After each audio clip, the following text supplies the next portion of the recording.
Mechnazan never stops breathing. It exhales steam and sparks, rattles with turning gears and clanging hammers, a city forever half finished. You drift through it on fluttering wings, light as a thought, weaving between workshops stacked one atop another like layers of a madman's dream. Every doorway spills wonder, glass blown into impossible shapes, brass limbs awaiting purpose, inks that shimmer when stirred. You linger too long at each threshold, curiosity tugging you forward, again and again. Your head fills with ideas faster than you can hold them. Eventually you hover near the central market, settling atop the edge of a signpost. Watching the crowd surge beneath you, lantern light, glints of polished metal and colored glass, stalls overflowing with reagent, clockwork trinkets, folded schematics, cages holding things that blink far too intelligently, voices rise and fall in a dozen dialects. The air smells of oil, spice, and hot stone. For a moment, you let yourself be still. Then something snaps shut around you, rough fabric closing in on all sides, wings pinned painfully tight as you're yanked backwards into darkness. You try to cry out, but the space thick with powder, sweet, heavy, choking.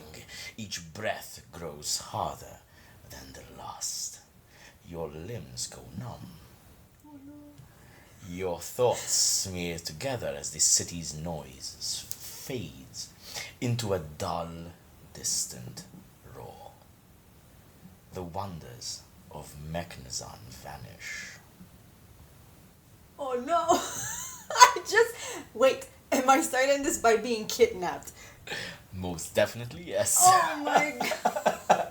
Let's go, everyone. The first game of this campaign. Oh my god. We're here. We're here. I cannot believe we're here. We've been talking about this ever since last summer, and now we just snapped. And we're here. Wow, okay. Woo! So, you wake cramped and disoriented, wings aching, head foggy. Cold metal presses against your back and your front, bars thin, close together, too close. Panic flares as you realize you're confined in a small cage barely larger than yourself, just enough space to curl your knees to your chest.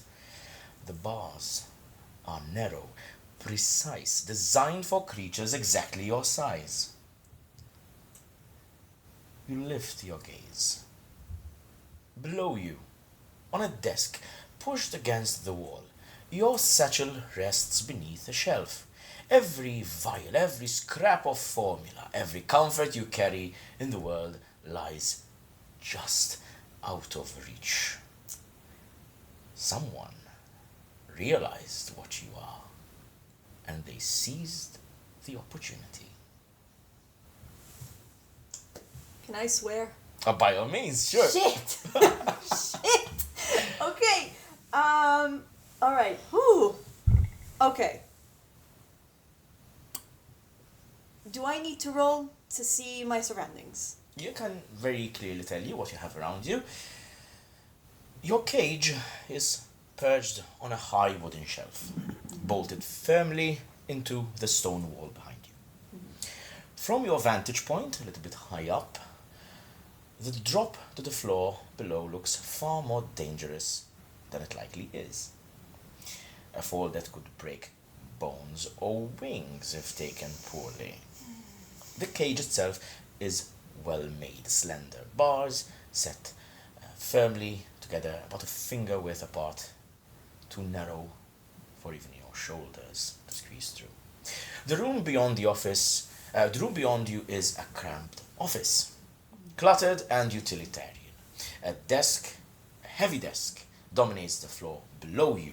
So you are on a cage, on a shelf, on top of a desk. Someone is a hoarder. The surface of this desk seems to be littered with ledgers, loose parchment, ink pots, folded documents, weighted down by small stones. There are shelves lining the walls, stacked with crates, sealed boxes, bundled paperwork. The air carries the dry scent of old ink, dust, and a faint alchemical residue. Okay. Do I hear someone or something in my surroundings? Do I know if the person that kidnapped me is around? Let's start with the first roll of the campaign. Oh my god. Okay. Roll a perception Okay, check. just so you know, I have my dice. This is full of glitter. This is specifically for Clover. Future people. Hi, future people. Right. So. I just realized we haven't even introduced ourselves. We're just no, going. Listen, we've been waiting to play this for so long. It's like, bear with us. Let's go. So I have my passive perception at 12. Your perception would be one of the skills, so probably in the Yes. next page. Wait a minute. Under skills, yeah, There you go. All right. That would be a 2 plus 2. 4. So, that's fine. Bad rolls make good rolls later. So, you stay silent for as long as you can. You train your ears, you try to gaze around the room. You do not hear any noise. It is eerily silent, almost as if there is some sort of weighted blanket around you. There's nothing magical that you can feel, but perhaps it is the blood pumping to your ears in panic or in anticipation of what you might have to do to get out of your predicament. I'm thinking. I know for sure that my cage does not have any locks or anything. It's just very, very tight. So, the cage that you are in does have a small, tiny lock. There must have been a way to get you in it. Uh-huh. How would you like to go about your next few minutes? I would like to, first of all, get the fuck out of the cage. I don't know what they're gonna do to me. My gear is right next to me, basically. The gear is actually below you. Just below. It's hanging over the shelf. There's a small nail. Your pack is obviously very small. There's a Okay. small nail and your pack is hanging out of reach, unfortunately. Right. Are my wings okay enough for me to fly? You can try, but it's very difficult to do so in this cage. Yes. No, as in, if I were to get out, am I okay to fly? You would think that you are, yes. I will try to lockpick the lock with my How? thieves' tools. The thing is, you do not have your pack with you. Oh, right. Okay. I have nothing on me. No. Nothing. Okay. Can I... Wait. Let me look at my features. What can I do with Tinker Magic? You could create something, presumably, if you had the right tools on you, Uh-huh. and you do not have your tools on you. Okay. Roll an investigation check. Have a good scan around the room. Yes. If I get a good one, because I'm gonna say it before anything, and this is probably something that will go lingering in the campaign. I am terrible at the rolls. Just say 13 Okay. plus 5. 18, nice. You look around the room and you try to spot anything which could be useful and within reach. And suddenly, it dawns on you. You have not looked behind you, have you? You try to crane your neck, and while the cage is pressed against the wall, there is something greenish growing in between the cracks of the stove. A moss. You've learned about this. this moss is very bad for all those metallic structures that grow and are built all around Mechnazan. Do you know why? When squeezed, it releases a form of acid. Oh, this is gonna get messy. Okay. How far am I from it? You can reach it with your hands if you crane a little bit and yank a bit out. Do I have to do a check for that? Do I have to perform? Would you like to do that first? Yes. You reach behind you and you grab a few handfuls of this moss. It starts to sting a little bit, but not so much as to really hurt you. Mm-hmm. You would like to try and escape from the cage. How would you go about doing that? Can I maybe rub the moss together to see if it will create a sort of like an acidic reaction? As you squeeze the moss slightly, moisture starts to form all around your hands. The more you squeeze it, the more it starts to sting. You feel that if you were to squeeze it a little bit more, you might even hurt yourself a little bit. This would certainly be useful on metal. Okay. Huh. I'm going to risk it getting damaged, but I'm going to try and fry basically the lock of the cage. You jam this handful of moss into the lock from the outside, and with a little bit of a push, you squeeze it, and you feel the sting. Let me get something which will be the first damage roll of the campaign. There we go. As you squeeze it, you feel the sting, and you hear the tss.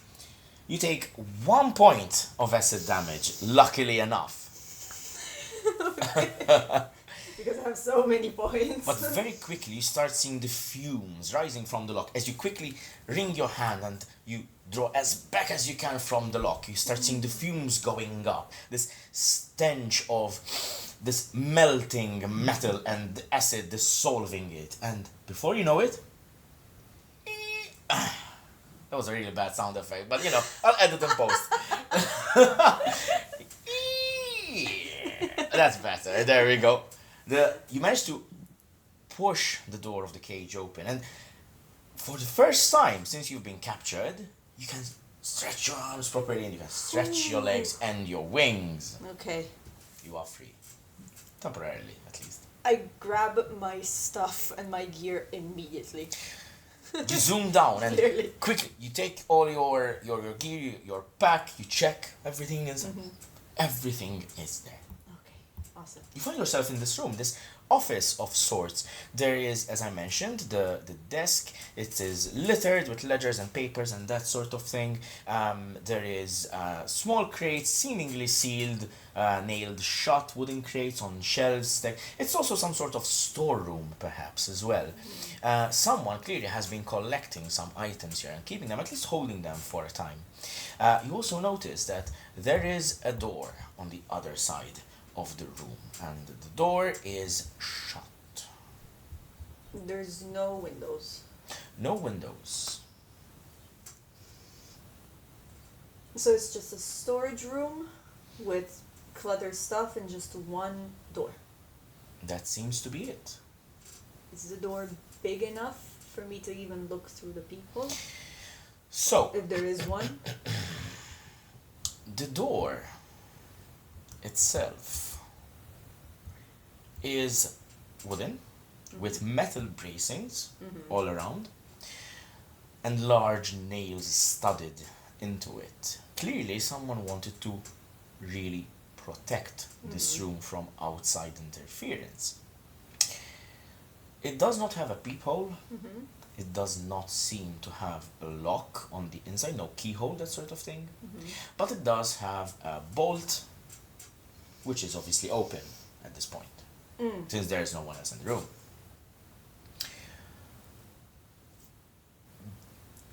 The door is a little bit too thick here, and as you kind of zoom a little bit around it, you fail to hear what's on the other side of anything at all. It could be a corridor, it could be a hallway, it could be a fiesta, who knows?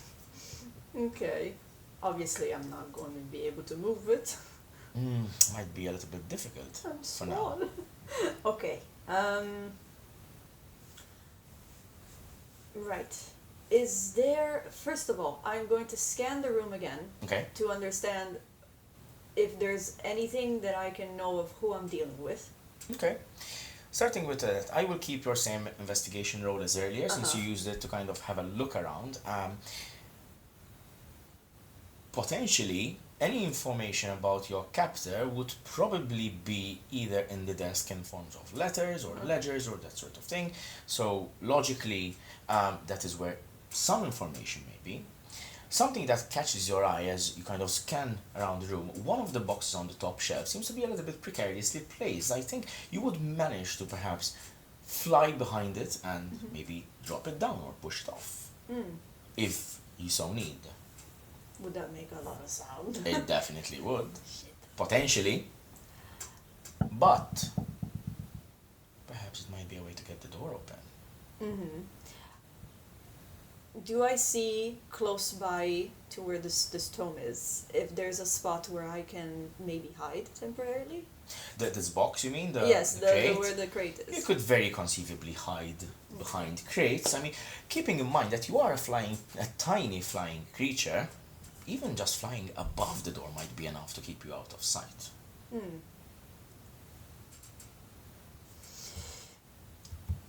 My character's way too curious not to look into it, though. I'm going to try and knock it down to see what I can find inside. Okay. Right, so first and foremost, I would like you to roll an athletics check. As you crouch behind it, you feel it is a little bit too heavy for you, but I think with a little bit of effort, you might be able to push it off. Unless you can devise a way to do so very easily.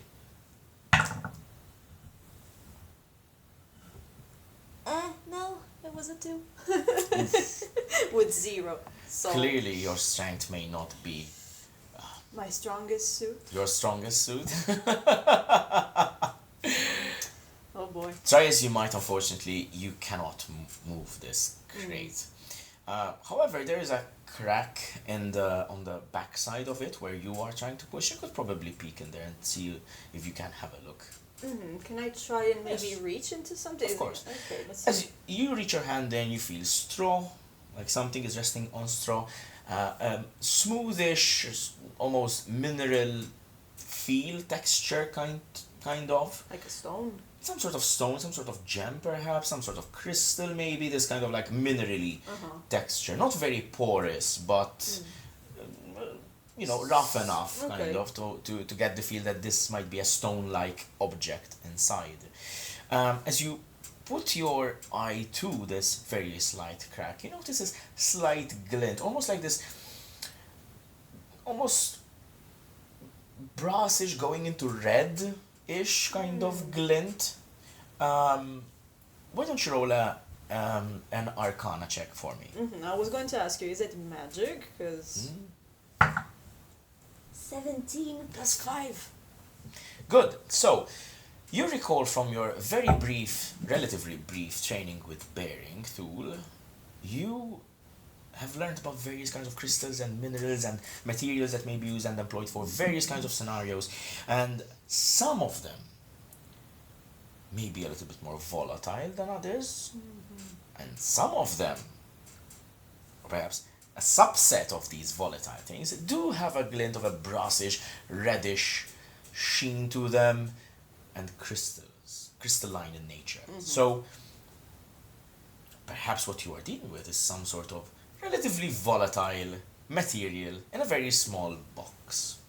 Which would make sense. You wouldn't keep a very large amount, a large quantity in a seemingly underground place like this. Interesting. Okay. Let me check my spells real quick. Because if I can make it blow up, I will. Okay. Let me just say, I hope that you have prepared like alternate characters there. Okay, we No. want- Yeah, let's go. Okay. Can I use Mage Hand for me to move this box? You certainly can. I'm gonna cast Mage Hand. Okay. This spectral. So here's the thing, and this is a little bit out of character now. For artificers, I like to roleplay their magic in a certain way. How would Clover? How would her magic manifest? Typically, artificers may have like this mechanical nature to their magic. Maybe if it's a fireball, it would be like a tube which kind of shoots a fireball, kind of thing. How would Clover's magic manifest? It could be purely magical, mind you, that's perfectly fine. It could also be maybe mechanical in nature, but still magical in effect. That's a good question. I feel like Clover would be the kind of creature that would see the mage hand more as a tool. So it would kind of also look almost like a glove to harvest. Okay. Because she deals with a lot of herbs and flowers and ingredients. So you dip into your satchel, scraps of leather quickly sewn together into this almost like Clover-sized glove, shall we say. You have a few energizing crystals in your pack, which you use for magical purposes, and you quickly fit them inside, you tie it off, and suddenly with boom, this leathery glove kind of hovers in the air, waiting for you to bid it its command. Okay.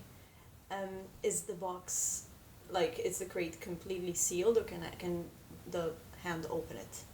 The hand tries to open it, but you notice that it's nailed shut, and probably for good reason. Okay. But the hand would be more than capable of pushing it off if that is what you would like to do right now. No, Clover is actually panicking because she wants to get the hell out. So, If to give you a little bit more of an understanding, the room still remains silent. You have made virtually no noise. Yes, for now. But we will soon, because she she commands the hand to grab the crate and throw it at the door, hoping that it's going to explode. So, you have misjudged the weight of this crate a little bit. No. It don't manage to quite chuck it. It's a bit of a big, it's this size of a crate, and the hand would be able to try to throw it off, but just falls off, falls off the shelf, hits the shelf below it, hits the floor, shatters open, and the crystal inside rolls down in front of the door. You see this, it's this reddish, almost clear crystal, and as it kind of rolls, clinking, clinks a little bit. Silence. Suddenly, it starts to sparkle and sparks and shooting all sorts of fireworks around the room, and this massive noise, boom. It's more of a sound rather than an actual pyroclasm. Okay. And you almost find yourself dodging between the shooting rays of fireworks, kind of. Exactly. Suddenly, it falls off, and it's quiet again. I hide. Roll a stealth check. Jesus. Oh, this better be good. Please, I'm small. I will say you can roll with advantage. 10. Uh-huh. I'm gonna roll again. I'm gonna keep the 10, it's a 12. So it's a 12? Yes. That's perfectly fine. You're a very tiny creature. You hide behind one of the other crates. What about your mage hand? Can it hide with me? Yeah, it can hide. I mean, it can disguise itself as a glove on top of anything else. So, sure, why not? You hear rapid footsteps suddenly, and someone pushing the door open.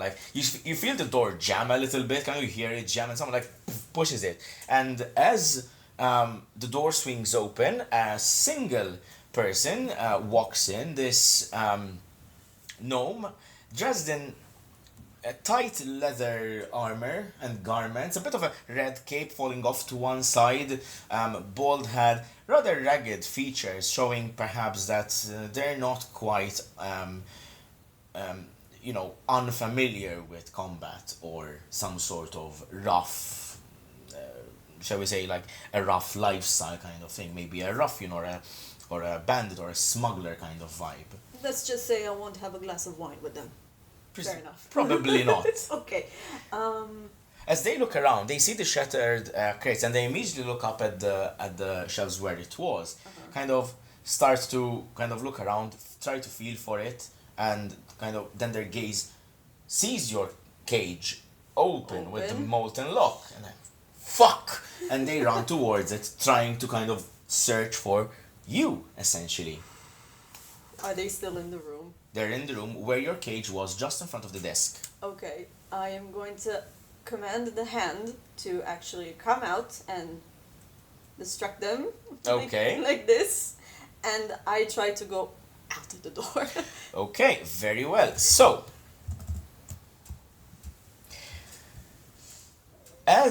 let me roll.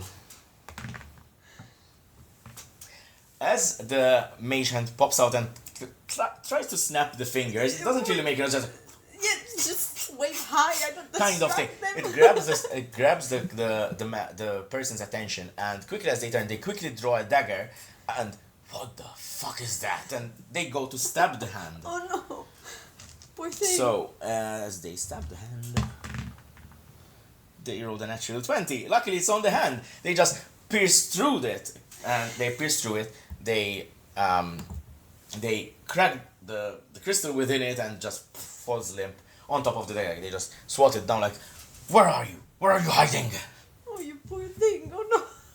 Are you trying to get away from the room? Yes. Okay, so as you try to zip out of your hiding spot, it turns around and catches you. It sees you as you're trying to run out of the door. You! Stop there! And he rushes towards you. Shit. Roll initiative for the first combat of the campaign. Oh shit. Shit. Already. Dude, what the heck? This is not even the tutorial. Okay. Hey, listen! Press X to fight! Oh no. Any reference to any other fairy in the video game will go down with it. I'm telling you right now. So, roll your initiative. It will be a 12. 12? Yes. Okay, so we rolled what, a 10? What did we Yes. roll? Okay, good. Okay, he rolled quite low on the initiative, which means scared. you are gonna go first. There is enough distance for you to cross if you'd like to go in melee, or you could cast spells. You know how combat goes. You can do whatever you want. Yes. Okay. So.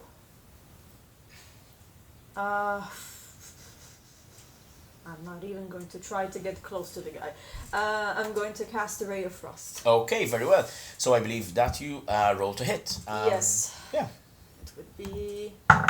D20 plus 5 for you, I believe. Yes, it's 9 plus 5. 9 plus 5, that's a 14. Yes. 14 hits.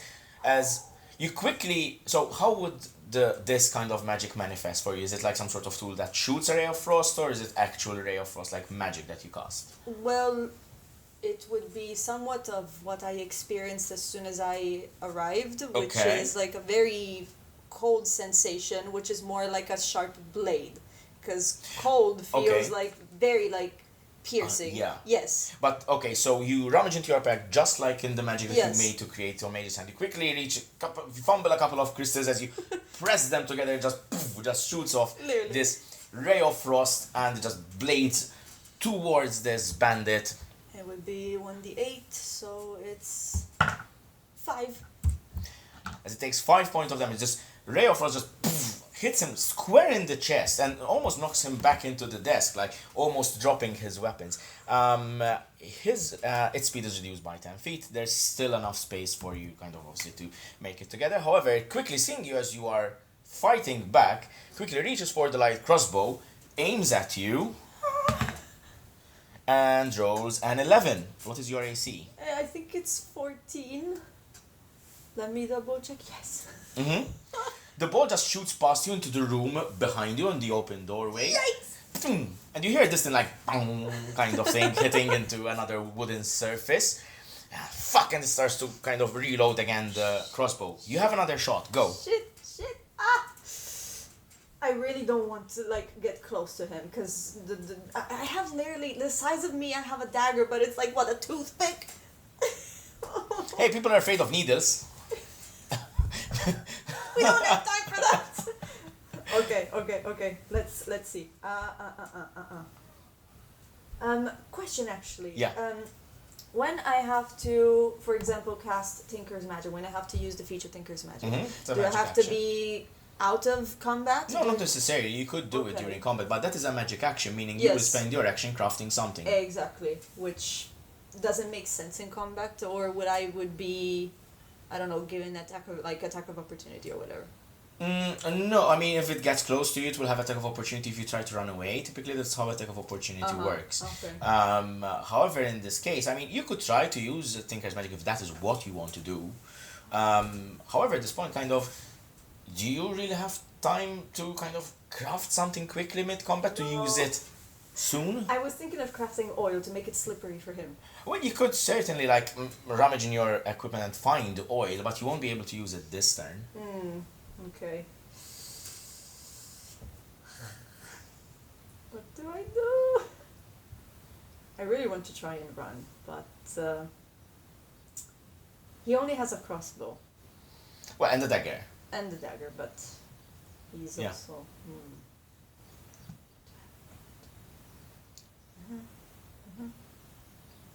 Nope. Well, what's it gonna be? I'm going to.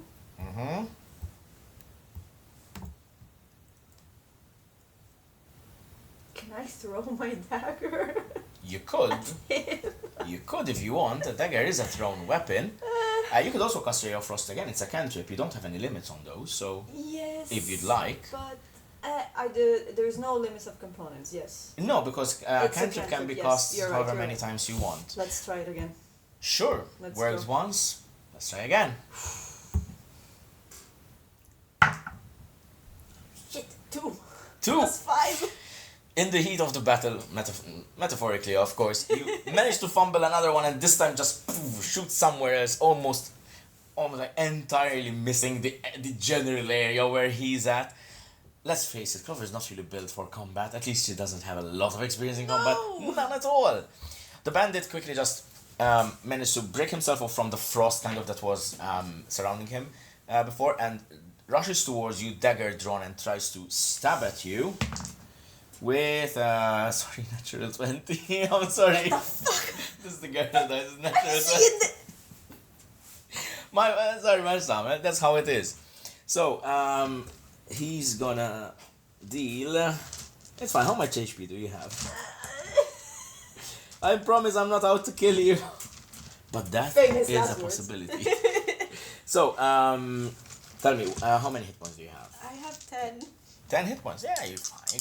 You're probably fine. You're gonna. Oh, sorry, it's not that. We need 2d4s, not d6s. So that's a 2 plus 2, 4 plus 1. So that's 2, 4, 5. 5 points of piercing damage as it manages to snag you to the side. Ow. It's almost like glittery. It's still red, but glittery blood almost like seeps outwards. Wait, I have glitter inside me? That is beautiful. I mean, we already made it canon that Pixie dust is an aphrodisiac in the game, like, before we started, so why not have glittery About that. blood? Okay. Ow. Alright. Oh my god, he's about to literally kill me. Come on, quick reaction, you are within melee distance, so thrown stuff, range stuff will be done at the disadvantage. What would you like to do? Wait, where's that mineral that was Oh, that exploded into Just like a billion pieces. never mind.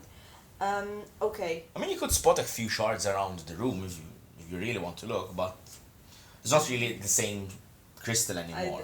I don't think it makes sense. Okay. How about, since he's very close to me now at this point, can I reach into my pouch and get my... Where is it? I know I have it. I have an oil flask.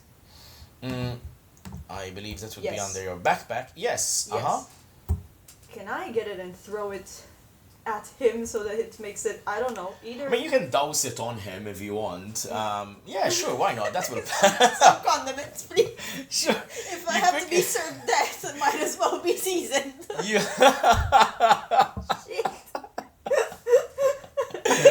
Jade is trying really hard not to laugh right now. You take your oil flask and you quickly uncork it as you kind of zoom around him quickly, actually douse him with oil. It's like, what the fuck? What? And he starts to panic. I'm actually gonna roll for this because he just freaks out. Like, he's doused in oil at this point.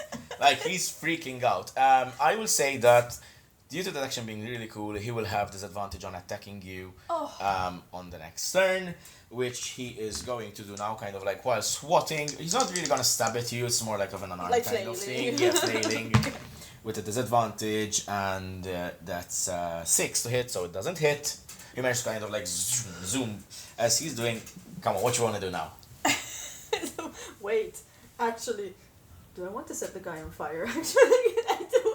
You can, you have a tinder box. I do, actually, yes. Can I just reach for the tinder box? Sure, why the fuck not? We're burning people alive on the first ever game of this campaign. Very thematic. Listen, he put me into a cage. God, we don't know what he was going to make out of me. So, you quickly reach into your tinder box, and it's this tiny, tiny match and this tiny, tiny flint. Like, you can see, like, suddenly he spots you from behind. Like, you see this terrified look on his face, and then, like, and he just burns off into a flare, and... Yeah. That was such a... How did your 0.01 that I burned someone? Alive. He's going to take, holy fucking shit, 11 points of burning damage, because so I have ruled. I did actually roll a 6 and a 5. And the guy just literally is screaming, like flailing around until it just falls to the ground. Still, like, on fire. But beneath you as you're flying, like, above, like, you have a moment to, obviously, recompose yourself. Recompose?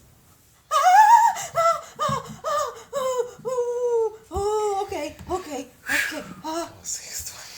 I just set someone on fire. What? Okay, let's get out! And I try to recompose myself as much as I can, because this is literally, I think, the first ever living creature that she... And combat experience you probably ever had, yeah. Yeah, I don't think I'm flying very straight. No, you kind of like very I'm erratically. like a drunk mosquito, just... But I'll try my best to get the hell out of here. So, you exit the doorway into this almost like a common room of sorts. It's not very large, but it has 2 or 3 tables in it. Clearly it is some sort of room where multiple smugglers probably would hang out at some point during the day. You can see there are implements of, there evidence of use. So, for example, chairs knocked over, presumably the one that the gnome was sitting on while you were making and plotting your escape.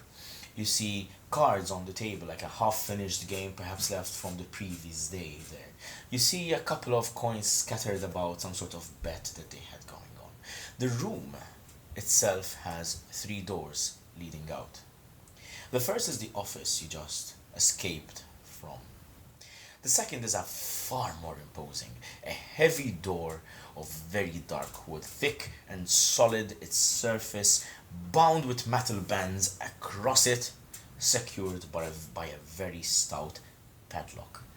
There is no window, no crack, no hint of what lies beyond. However, next to it is a couple of papers nailed to a board on the wall next to it with scribbles on them, you can see from here. Whatever is kept in there is clearly of higher value than what is kept in the office.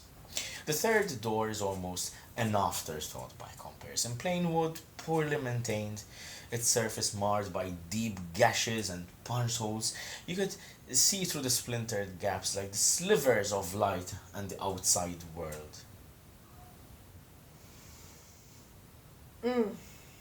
Okay, this is a 50-50 situation, and hear me out, Dungeon Master. Since Clover is a creature literally made of mischief, as we see, she just burned someone, and curiosity, actually, I know survival is very important because, yeah, she's very in danger in this place, but she's also very curious. So, how about I roll to see if curiosity wins or survival takes over? That's going to be up to you.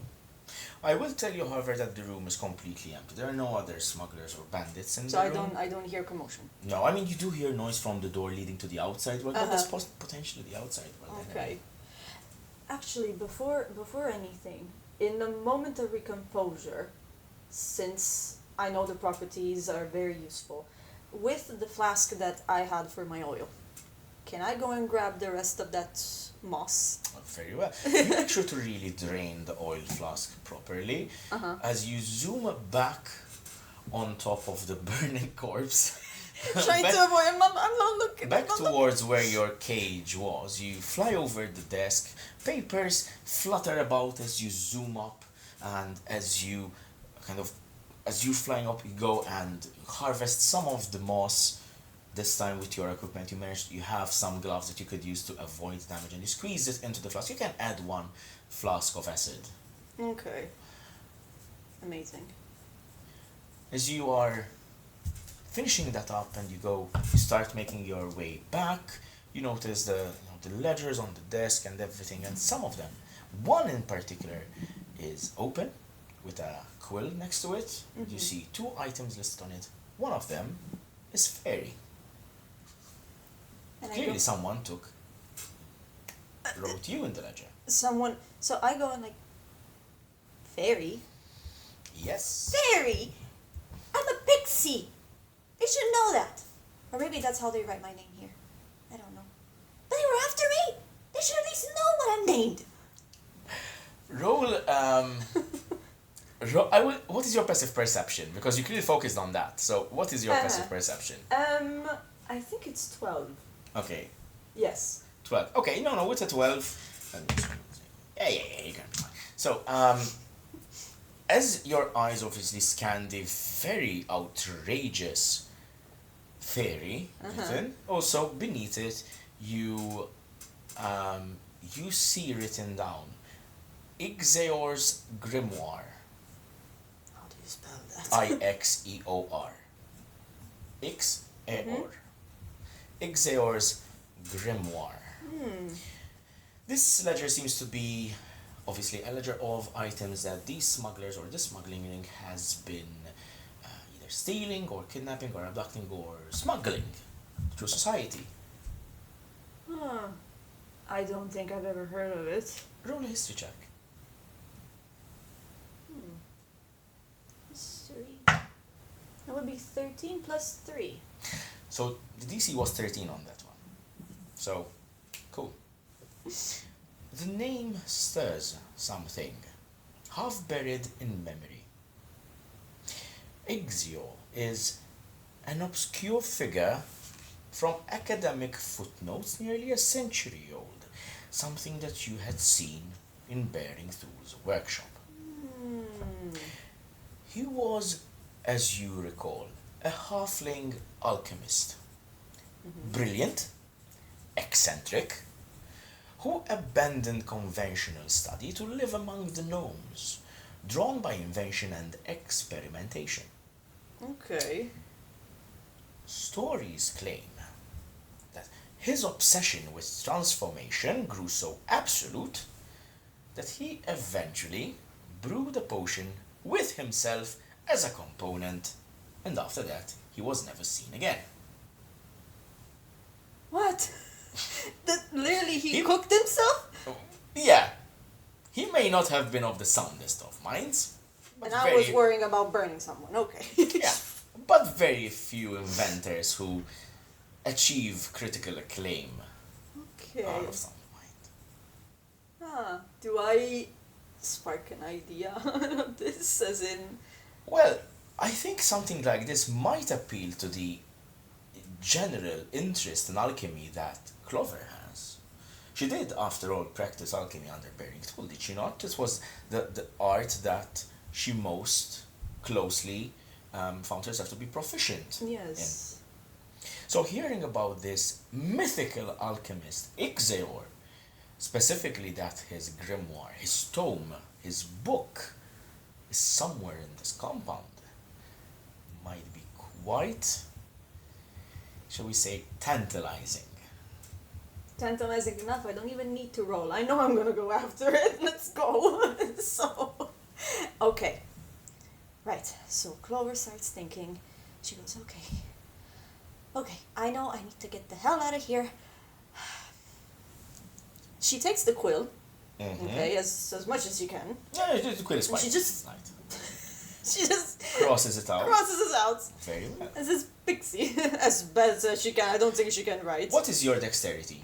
The general dexterity. I think +2, yes. So it's what, a 14?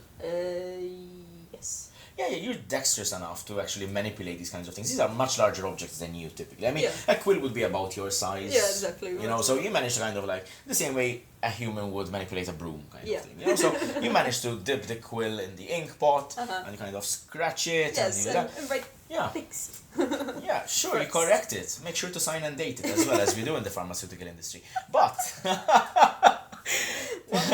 you wouldn't want them to know, you know, who wasn't correcting it. You don't even know what it's called, so they will never see it coming. So you cross out the Pixie. Do you cross out the? Did I understand you correctly? Do you cross out the Grimoire as well, or just the Pixie?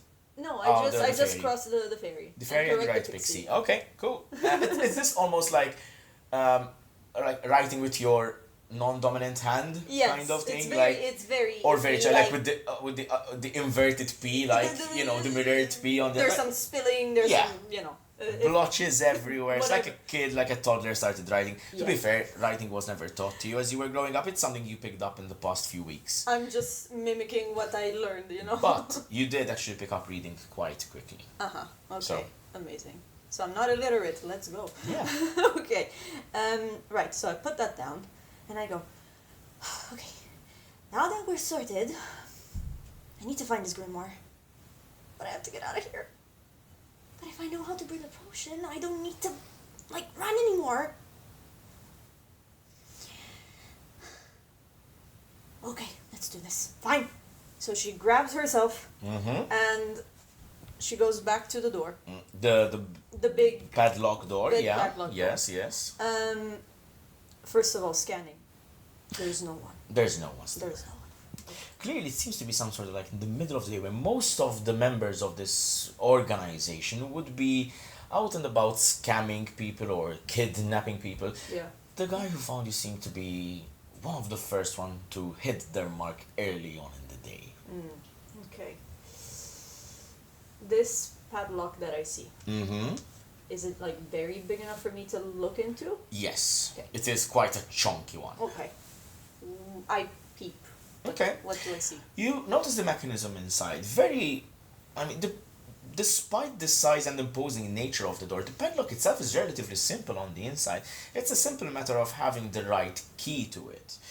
Given that the mechanism is common, honestly, you could very easily, probably with your tinker's tools, fashion something to be able to lockpick it. I do have thieves' tools. Or you could use your thieves' tools. Yes, but those might break.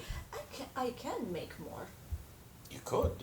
Okay. Yes, absolutely. One of the quintessential talents of an artificer is to make stuff. Indeed.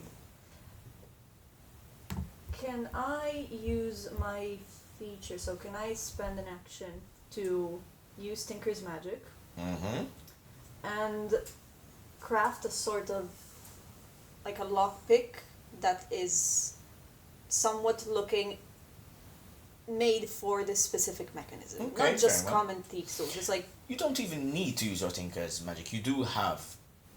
You said you have a thieves. I do have, but would it be more effective? Would I have advantage? Or? I think out of character, I think it would be too unwieldy to specify size in terms of your tools. I think for the general purpose of it, fine. It may not be a full-size lockpick that a human would use, but it would still be a small lockpick for you, and you could still manage to kind of obviously worm your way into the mechanism and still use it. So, for the sake of not being pedantic, I'm going to say you can use your thieves tools for go with that one. typical uses. Let's put it this way, unless it's a giant lock made for giants. In that case, I don't think even a human would. Working with what we have here, so... So you do have proficiency in these tools as well. So I would like to roll a sleight of hand check.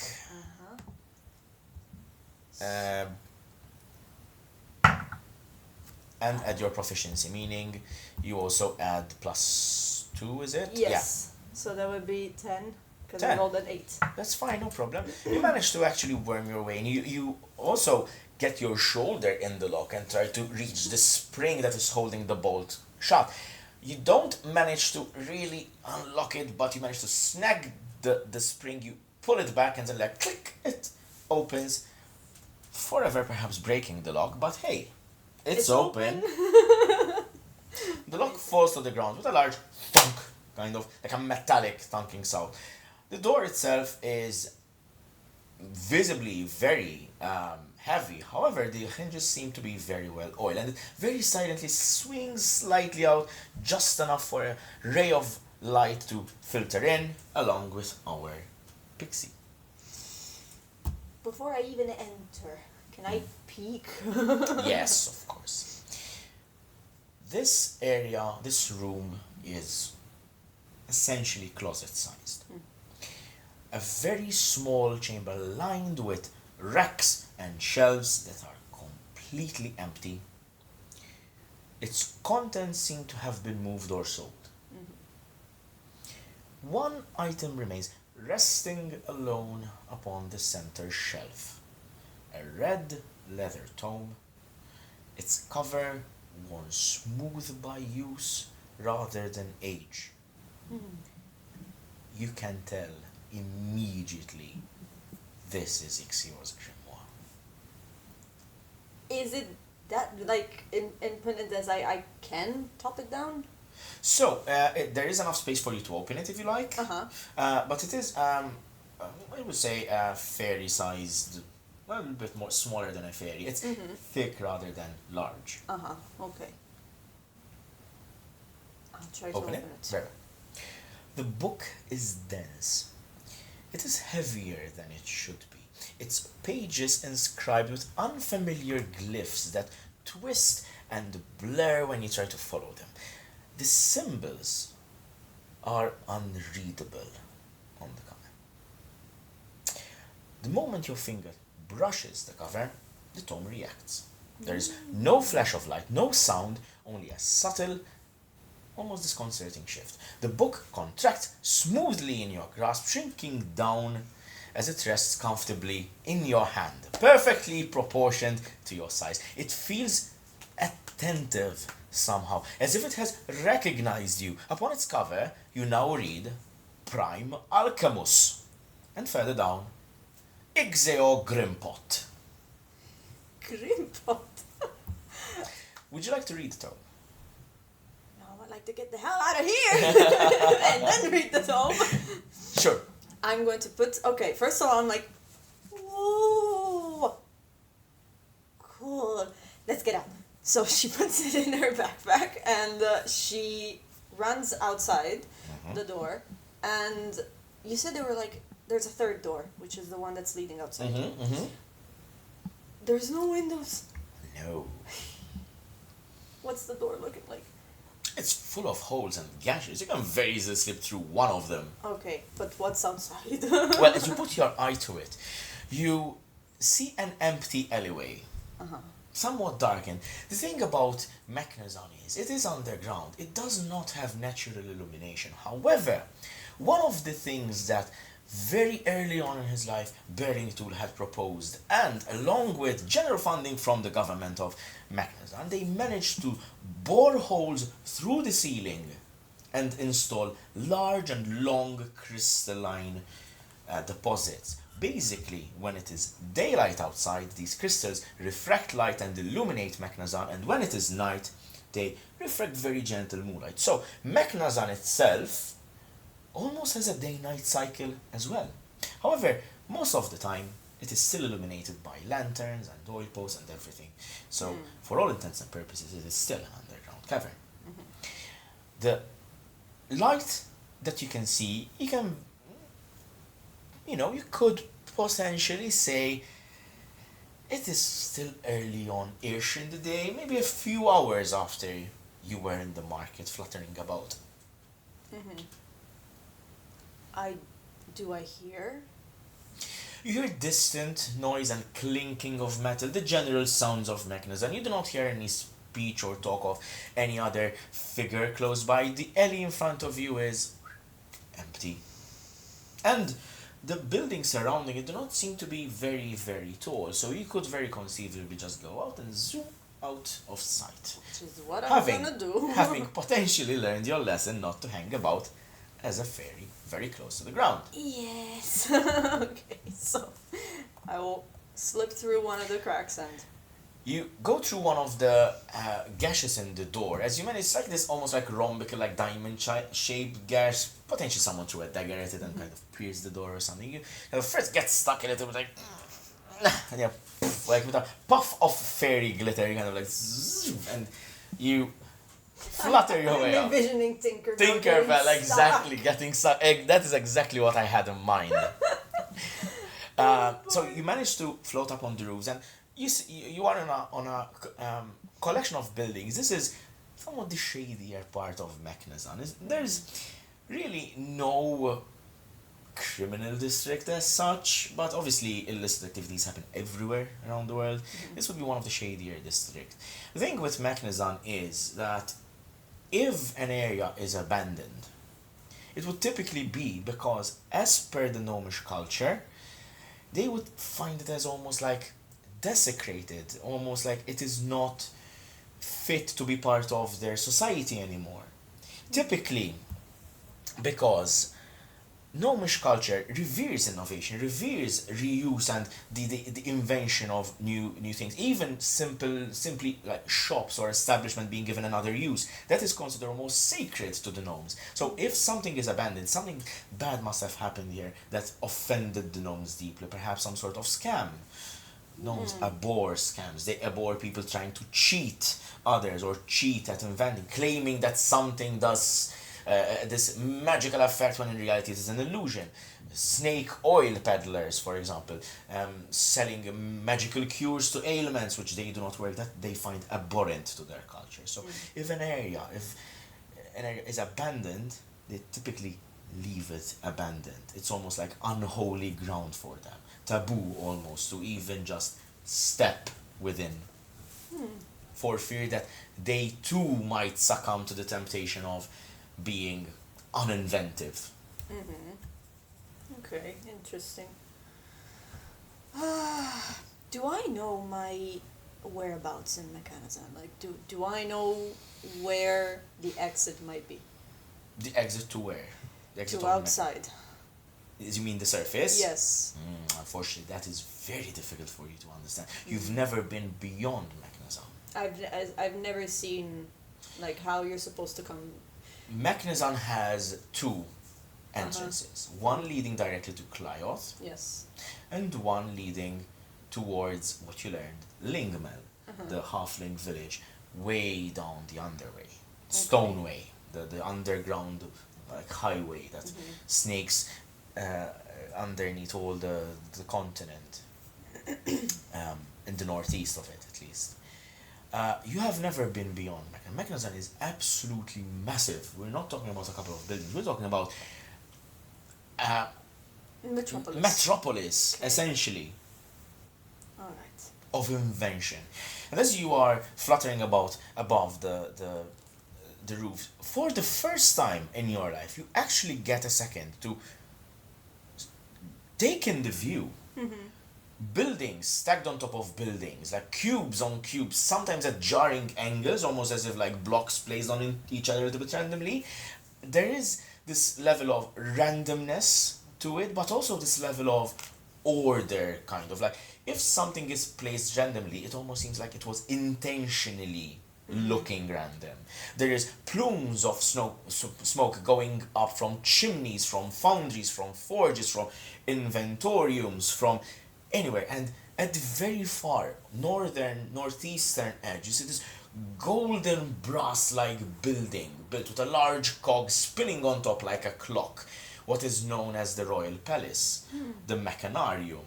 And it is there that the ruling caste of Mechnazan, the ruling caste of gnomes, keep order in the city in general.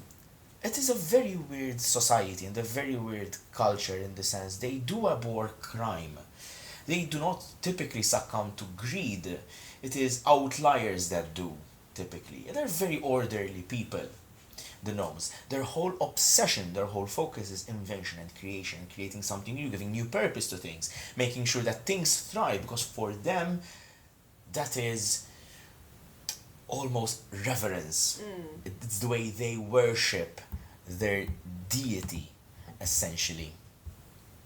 And it is reflected in the way the city is built, the way the gnomes go about their days. Some are inventors and thinkers, some are blacksmiths, some are leather workers, some are woodmen, some are toy makers, but almost to some extent, almost every gnome at one point or another in their life has created something, has crafted something. Not necessarily something new, but they have created something.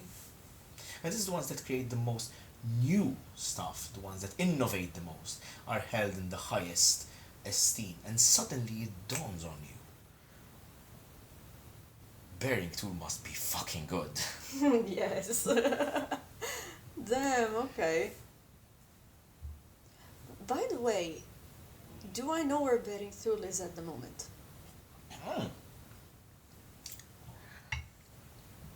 Not necessarily. You do not have any kind of, obviously, compass to him. You left in the dead of night.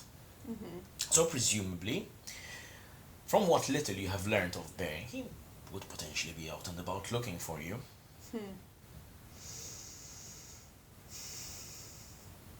I think I'm gonna go back and being scolded.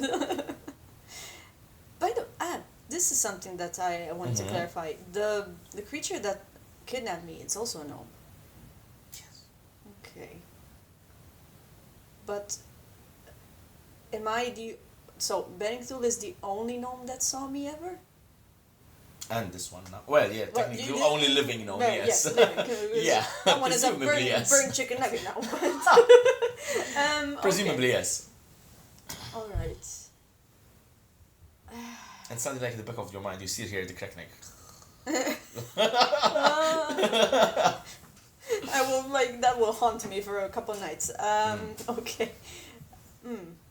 Alright. So how about I find maybe somewhere on one of the constructions that looks very isolated in the randomness of it, one that is quiet for me to sit down, Yes. catch my breath, Okay. kind of calm down, and finally reach and look into the stone. Very well. So you zip around the rooftops, you go away from this almost abandoned district, and you realize it's made mostly of almost like warehouses, storage places, so it would make sense that some sort of illicit things would go on over here. There is not a lot of activity in this point, in this area of Mechnazan. You manage to go towards, closer to the center, closer to where Bearing Tool's workshop is, where his abode is, but you don't quite go there. You find a quiet rooftop. There's not a lot of activity on roofs in general in Mechnazan. Most of it happens on the ground. And you manage to sit down, catch your breath for a moment. If you'd like to pour over the Tome, you could, for example, if you want to take a short rest while you do it, and while you recuperate your strength. Exactly, that's what I was hinting at. It's yes, please. They only get help for the 0.1s. Good lord. Okay, actually, how would that work? Do you throw? So, no, you actually do the Okay. rolling. So, for the short rests, you are using D&D Beyond, correct? Yes. So, the top, there would be resting somewhere. Man, Nope. may I just, because I don't know what the interface looks like on a tablet. I me either. I never use the tablet. Yeah, that's fine, don't worry. So, if you go on the saves, you can go on the... No. It's typically where your health is. I think you need to actually click on your health. Where? Wait, where is... Oh, there it is. Okay. So, there. See the... Oh, okay. So you press on that one and you take a short rest. Yes. And you roll the hit dice, I believe. That would be...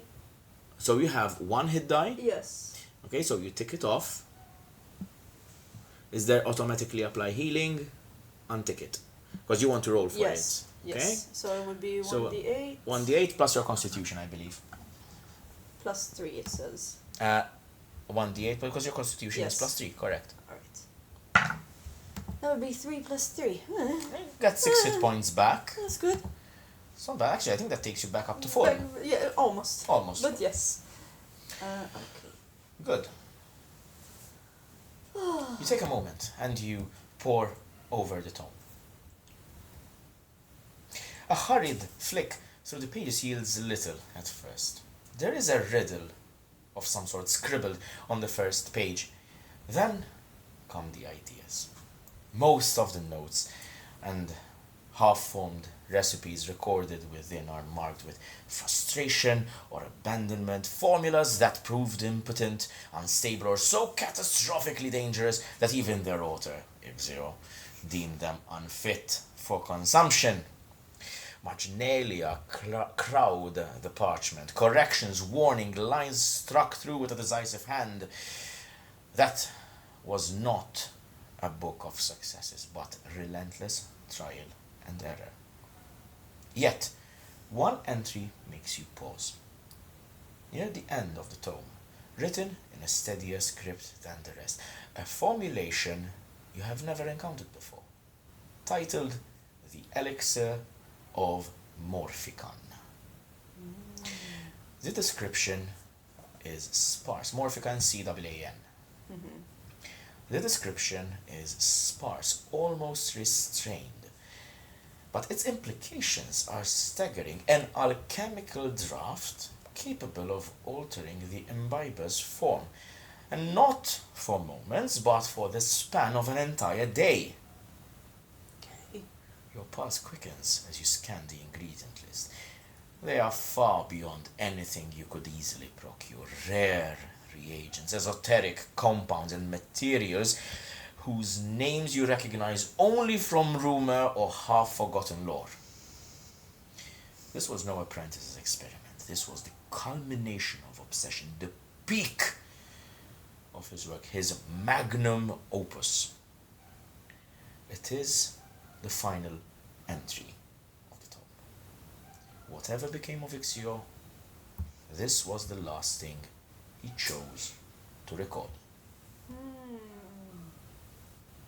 Okay. Why the hell would they have that kind of tome? Like, what were they hoping to do with it? I say as a player, but also as a character. Okay. I would say, perhaps, Ixio being the mythical alchemist he is supposed to be, his knowledge would definitely be useful to someone out there. An arcanist, another alchemist, perhaps, who knows? Knowledge is knowledge. Wouldn't you want to find Merlin's scribbles? I mean, knowledge is knowledge. So whatever at this point is useful. Okay. I know for sure that the ingredients are like very, very hard to find. There's nothing I know I can't find already. Okay. But the first page of the book is this. Let me read it. It's a scribble written in a very quick hand, clearly different from the rest of the tome. Where gold buys all wonder, but prices aren't mean, lost artifacts linger with labels uncleaned. Dust oft hides invention, just barter you'll see, a hoard of odd items not hidden but seen. Each waits for the right hand, you'll find what you need. At this fine emporium, you'll see what we mean.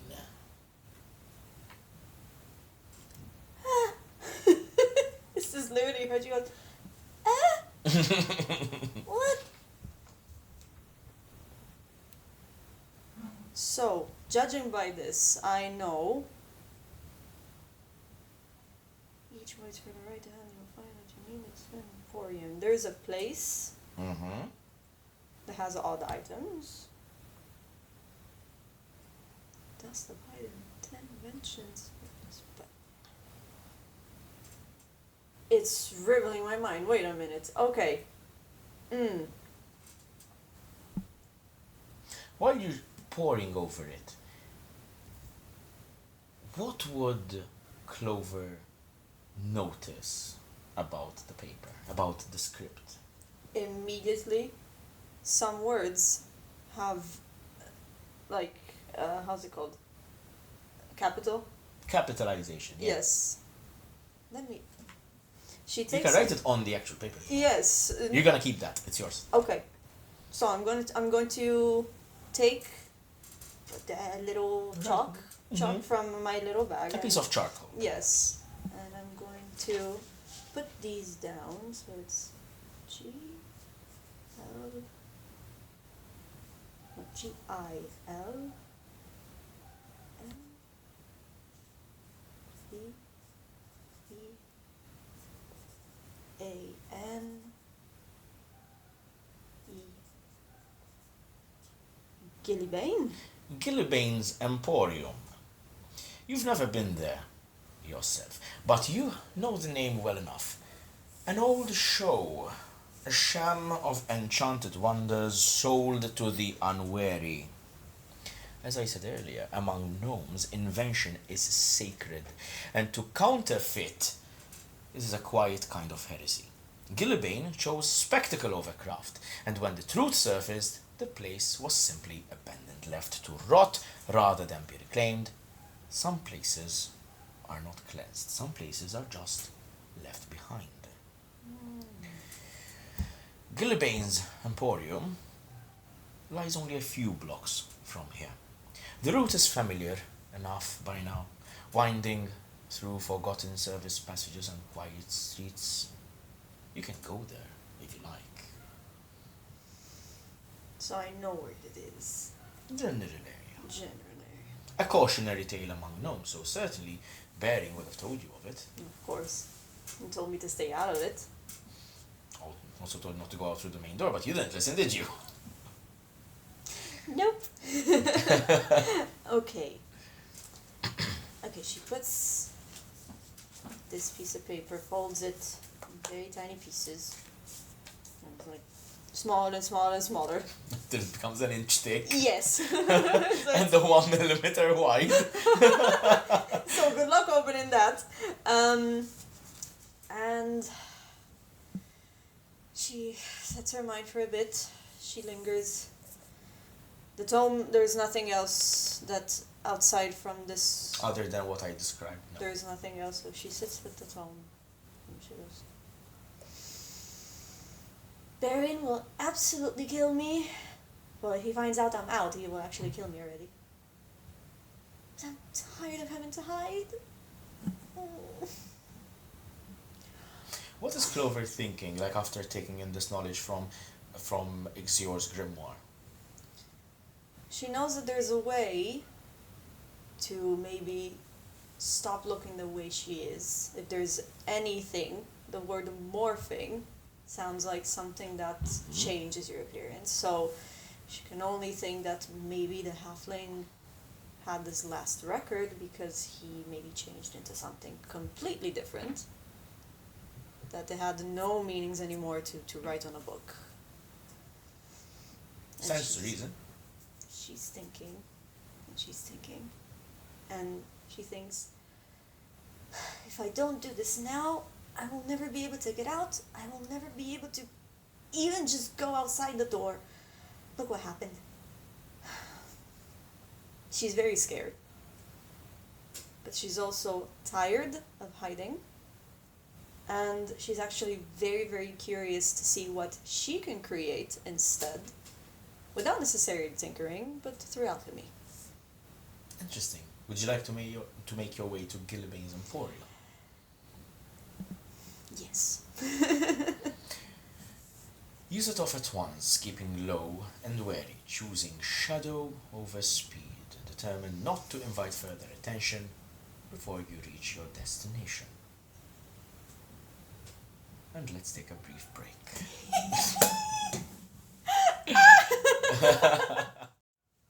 Gillibane's Emporium squats at the end of a narrow street. forgotten by most and avoided by the rest. The storefront has been boarded shut for decades, thick planks nailed across the door and windows alike. Over the wood, gnomish letters have been painted in stark, deliberate strokes. Invent and repent. A familiar phrase, one often invoked by the devout of Kadranik, the eternal tinkerer. A reminder that invention without truth is a sin and that false wonder invites quiet damnation. The message is not fresh. The paint has cracked and peeled, left to weather as well as it could, alongside the building it condemns. The windows, too, are boarded, though time has not been kind to the workmanship. Rot and neglect have opened narrow gaps along the lower frames, just wide enough for someone small and careful and curious to slip inside. I make sure there's no one around. I don't think there should be anyone, even though it sounds like this place has a lot of interesting things. But there's no one, so I come close, like flying down to one of the boarded windows where there's an opening. Can I see inside, or is it too dark? It's dark, but there is enough light filtering through. Within the shop, within the shop is hollow and still. Shelves line the walls, buried beneath thick layers of dust and grey fluff. Cobwebs sag from ceiling beams, their original weavers long gone. Whatever spectacle once filled this place has been stripped away. Gillibane fled with his wares and valuables, leaving behind only the bones of a lie. If you'd like, you can roll an investigation check. I would very much like to. If you would like to go in, of course. We're here. I wonder, what would you do? Set it on fire. No. So, I would like to slowly duck inside, sneeze from the dust, like, and my hair as well, because, pollen. And I would like to, look around and see if I can see something that piques my interest, or it might be 18 plus 5. You're rolling very well on a lot of rows, and you're rolling meh on a lot of rows. It's like when I have to fend for my life, it's horrible when I have to look into stuff. Oh. In character. So, as you peek and move through the abandoned shop, something about the floor catches your attention. A faint inconsistency beneath the dust. Pushing aside half-rotted crates and splintered packing wood, you uncover the outline of a concealed trapdoor. It is sized for a halfling, not a pixie, but desperation could lend you strength. Okay, is there... First of all, do I see, what it looks like? There's a handle? Yes. Okay. It's a small metal ring, embedded in the wood, so there's a carved channel in the wood, so it remains flush with the floor. There is a small hole which you can put your hand in and pull up the ring so that you could open the trapdoor. It is not exceedingly heavy, you would assume. It is a trapdoor with wood after all, and let's face it, you are a tiny creature, but you are not powerless. Would that be, though, a strength check? You could certainly try. Let's try. Actually, before anything, I go to grab the handle and then I go, wait. Can I check for traps? Roll, actually, what was your investigation roll? 23? It was 18 plus 5, so yes. You quickly scan around the perimeter of this trapdoor. There are no strings attached, no hidden mechanisms that you can spy. There is nothing trapped here. You would be very logical in assuming that the hidden nature of this trapdoor might have served enough of a security, especially once Gillibane's emporium was abandoned. Mm-hmm.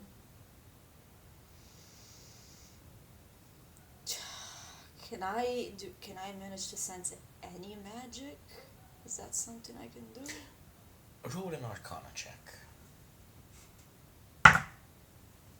9 plus 5.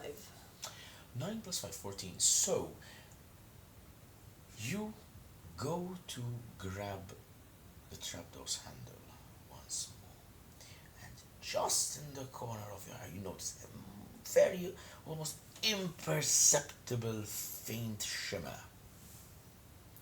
Some sort of runic circle has been inscribed beneath the dust. As you quickly circle over it, you realize this is some sort of magical trap. This would perhaps, if disturbed, summon some sort of protector or guardian for the trap. However,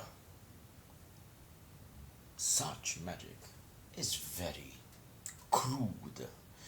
Ixior was not an enchanter. Ixior was an alchemist, so whatever magic he applied would be relatively simple. You are very confident that if you disrupt this runic circle, the trap would be rendered useless. Do I know? Wait. There's nothing in the tome that can tell me about this? Not that you have gleaned in the past. Can I go through it again just to make sure? Very well. You foil through the entire grimoire. You try to find clues, but again, by any means of the imagination, Ixior was not an enchanter or a wizard. He was an alchemist.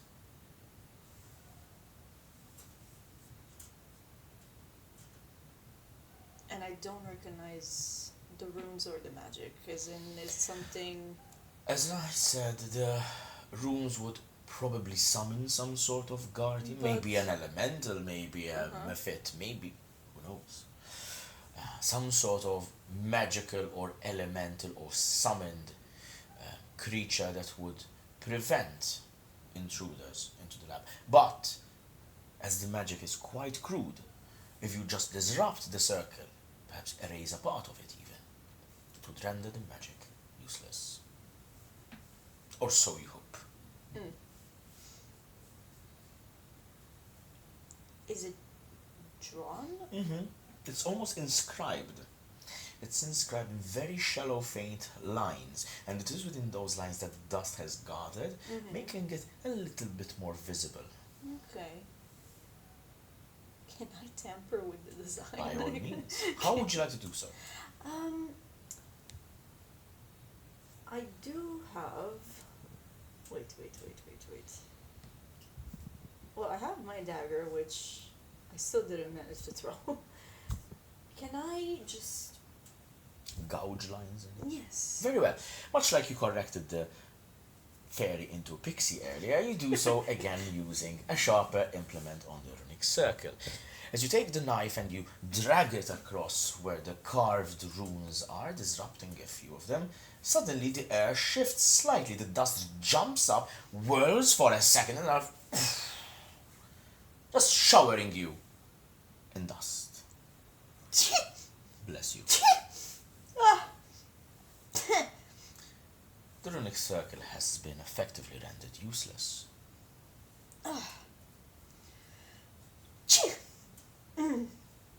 I go for the handle. You pull the handle back, and with effort you pry it open. The hinges protest softly at first. Beneath lies a narrow metal ladder, descending into pitch black darkness. The air is cold and stale, as though untouched for years. I don't have night vision, do I? I do not think so. Let me confirm very quickly. No, you do not. Well, I am going to. I think I'm gonna use now my Tinker's Magic Very well. to. I can tinker a lamp. Okay. You rummage through your pack, going around the workshop, finding whatever small metallic bits you could find to fashion together a small lamp with the remainder of another oil flask that you see lying about. You manage to fill it up and you light it up, and there's a small dim ember glow coming from your form now. Grab myself with my lamp, and I descend. The air below is colder, heavier, carrying the stale tang of old stones and forgotten reagents. Faint glints catch your eye, brief reflections as thin shafts of light filter down from the trapdoor above and from your glow. Glass, metal, something down here is waiting to be seen. Then a voice breaks the silence, deep, rumbling, almost metallic. Who goes there? Who has finally found my bloody dust. Who has finally found my laboratory? Get the lights, would you? The words echo strangely, reverberating through the space. For a long moment, nothing else happens. Then, one by one, you notice small alchemical globes hanging low from the ceiling. The lightest touch would perhaps make them react. Hello? Hello, get the lights, please. Those. I can't see. What do you mean you can't see? You said that someone finally found this place. Can't you see me? It's dark. she wavers the light. No? Okay. You're not gonna eat me, are you? No. Can I perceive his intention? Roll an insight check. I'm sorry. That's 11, there's 13. Well, I mean, if something wanted to ambush you and eat you, probably Sure. it would not announce itself. Sure, but... Okay. Can she reach Yeah, you can fly above. and just... Bing. With the lightest touch, they flare to life. The globes flare to life, bathing the room in a soft white glow. And as you touch one, the rest, almost magically, whoop, whoop, whoop, all of them light up, revealing a new world for you. Long wooden tables stretch across the chamber, cluttered with glassware, dulled by dust and webbing. Alcohol lamps sit cold and untouched, their wick brittle with age. Retorts, condensers, bronze kettles, and stills stand exactly where they were left years ago. Your breath catches. This is not a corner shop. This is not Gillibean's Emporium. This is not improvised tinkering. This is a fully outfitted alchemical laboratory. Ixior's laboratory.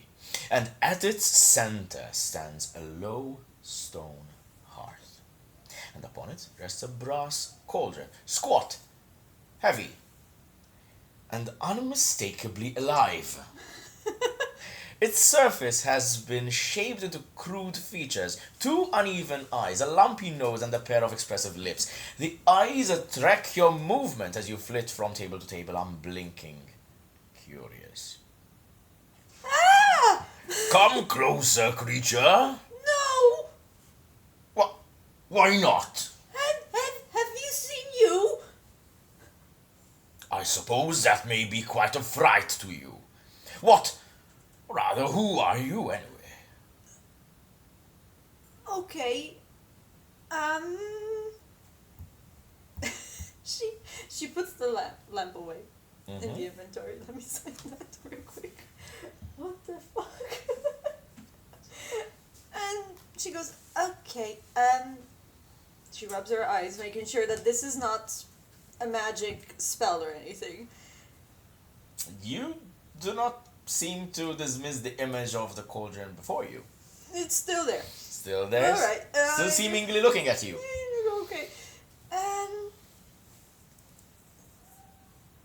You said already you're not gonna eat me or kill me. I have no appetite, except for knowledge. But that has also been a problem.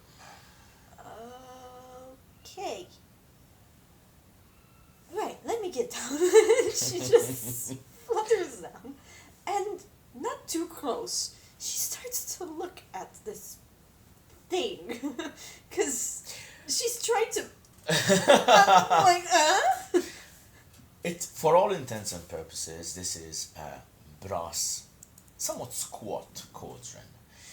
If it did not speak, or if its lips did not move, you would have very easily mistaken it for a standard cauldron, which has been carved or shaped to resemble someone's face. A halfling's face, perhaps. But now that it looks at you, asking you who you are, it looks at you with almost a cogged eyebrow.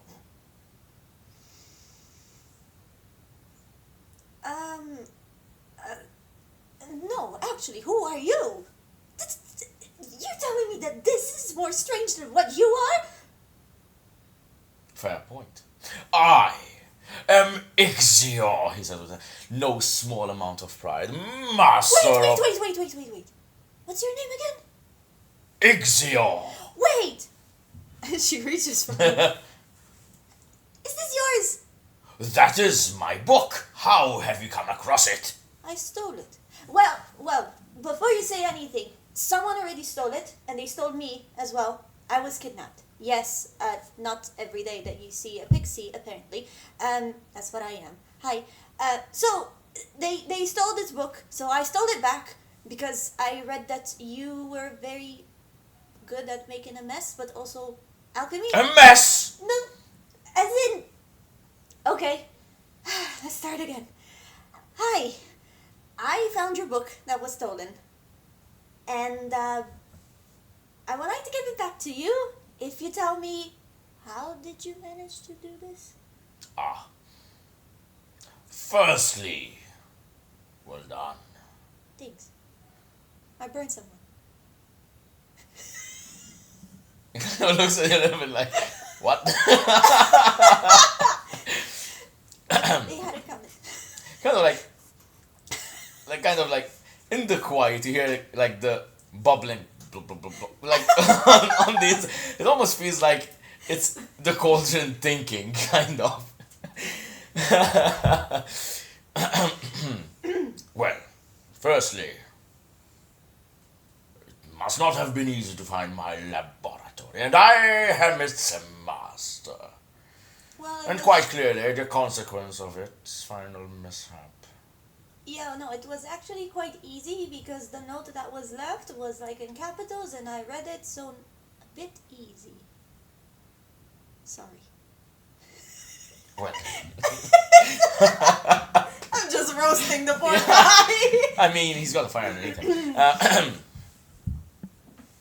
Yeah. Well, Well, not to say that you aren't amazing at what you did. I mean, you're a speaking cauldron.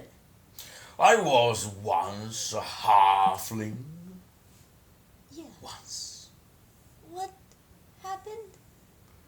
Well, I suppose I should regale you with my tale, since you so very aptly found me.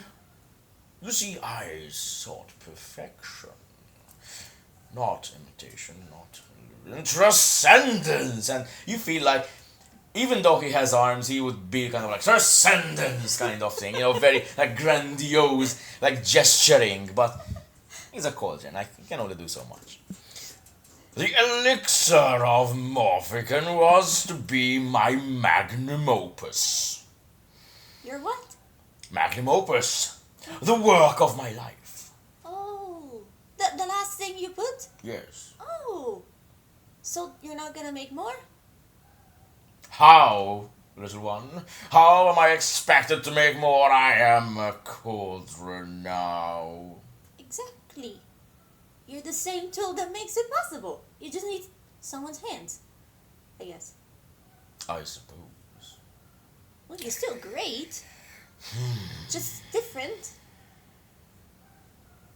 I suppose we could try. I've never actually worked as a cauldron before. And she's fumbling with her hands as she wants to. She wants to put stuff kind of in spots it for a second, like. Sorry. It's my first time talking to a talking cauldron. It is my first time a talking cauldron is talking to a Pixie, you said. Yes. Interesting. The ingredients are demanding. Rare compounds, exotic catalysts, things most alchemists would never even dare to catalog. But here's the thing. You can see like this kind of like slightly gone insane from isolation for too long. I mean... You can tell for fucking sure that he thinks you're an illusion by now. So far he still hasn't quite grasped it yet, but, you know. The true key was far simpler. Blood. The brewer's own blood. A single drop to bind the elixir to the alchemist's will, and through that link the potion listens. It does not guess, it becomes what the mind most desires. You know, his eyes kind of gleam faintly. And what did I desire, little flying pixie? Not beauty, not strength, not longevity. Ha! I desired alchemy itself! To be ever present, ever ready, to become the heart of creation rather than its servant. And so I drank, and the elixir answered. Unfortunately. So you became a cauldron? Yes, quite literally. The formula was not yet complete. You see, in my hurried excitement, I failed to boil the blood. Oh, but wait. And she's scrolling through the tomes over here. But it says over here that it was supposed to be long-lasting, not permanent. Exactly. Boiling, it tempers the link. It fixes the transformation to a single day.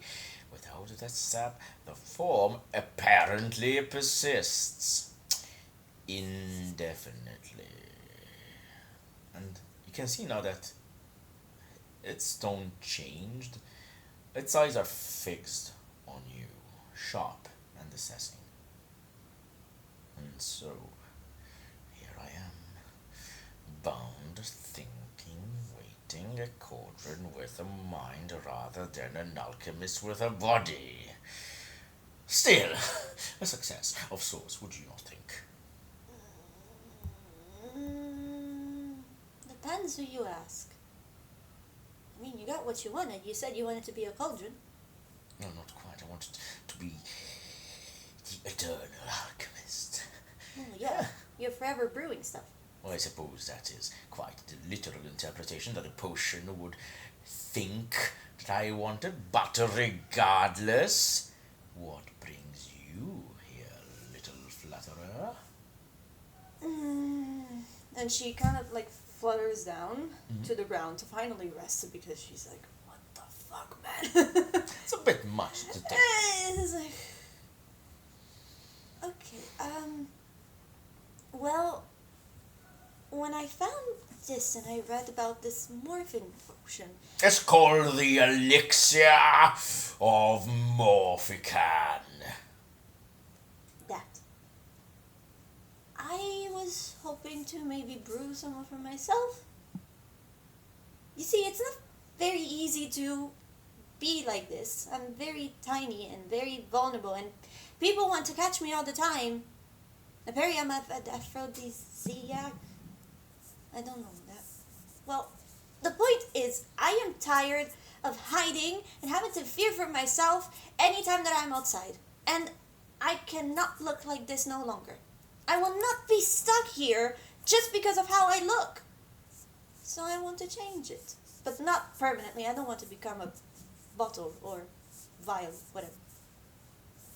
That is commendable, Drive.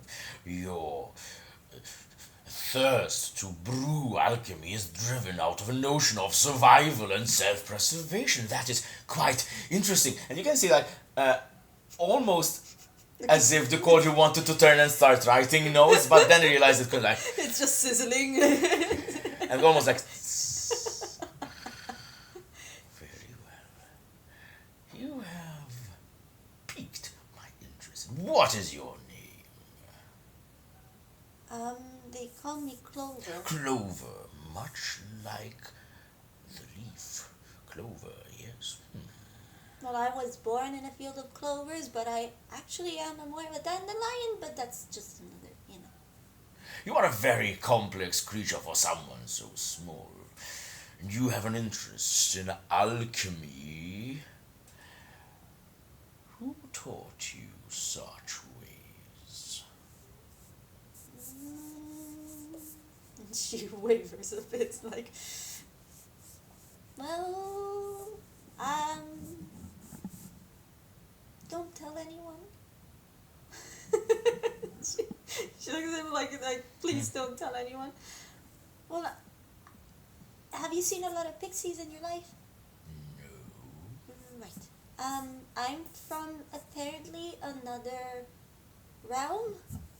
That much is evident.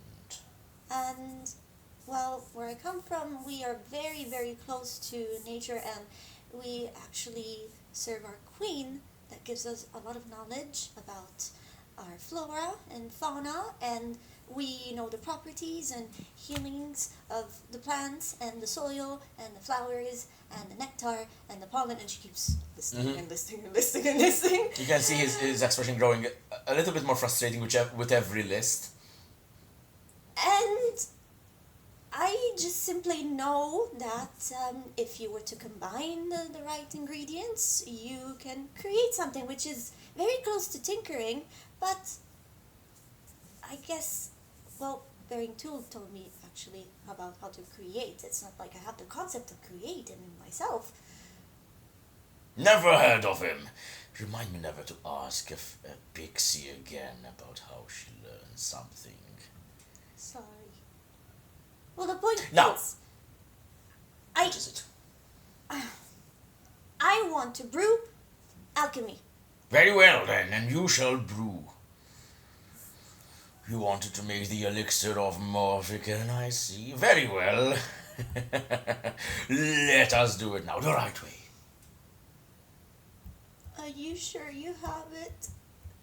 Well, I'm sure if they haven't rotted already, I'm sure that we can find my ingredients somewhere around this laboratory. I don't want to become a pot, please. Boil the blood and you won't.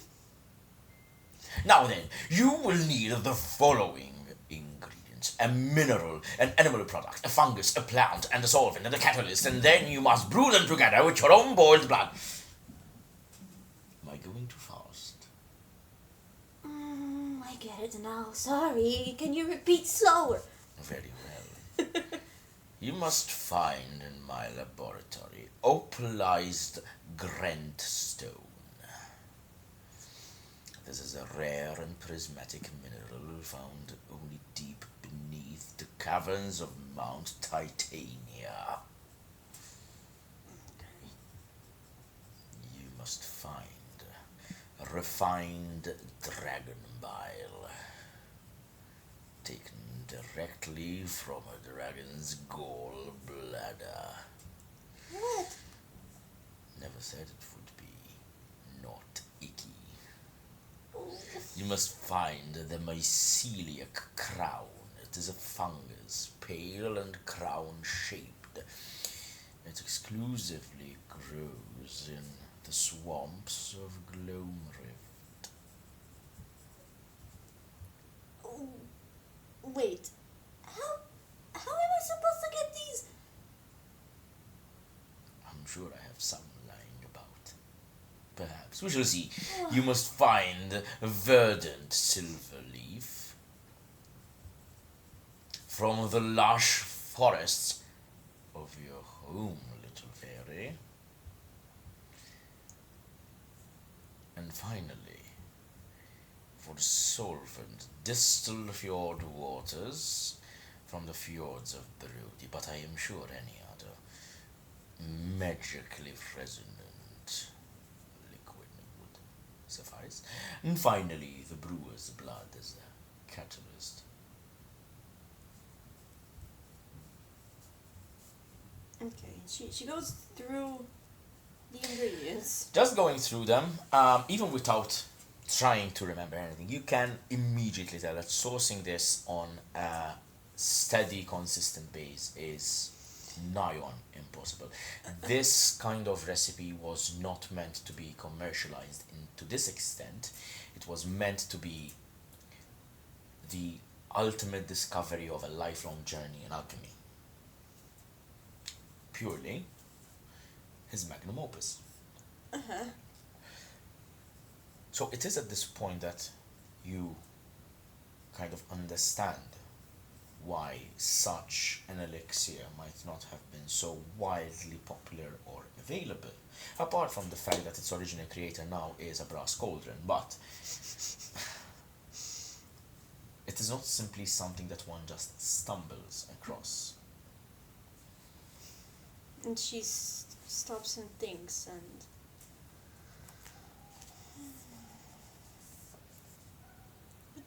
How am I going to keep having these ingredients? These are impossible to find. There's not going to be enough. For sure, little one. Let us brew it first, and then we shall see. For there may be more knowledge buried here that I may have forgotten. The conical flask keeps staring at me. With this flask that he's saying, Like you see him looking at on one of the tables. There's like a dust covered like glass, like conical flask. It's just a normal conical flask. Yeah, I was like... Tell it I am not interested.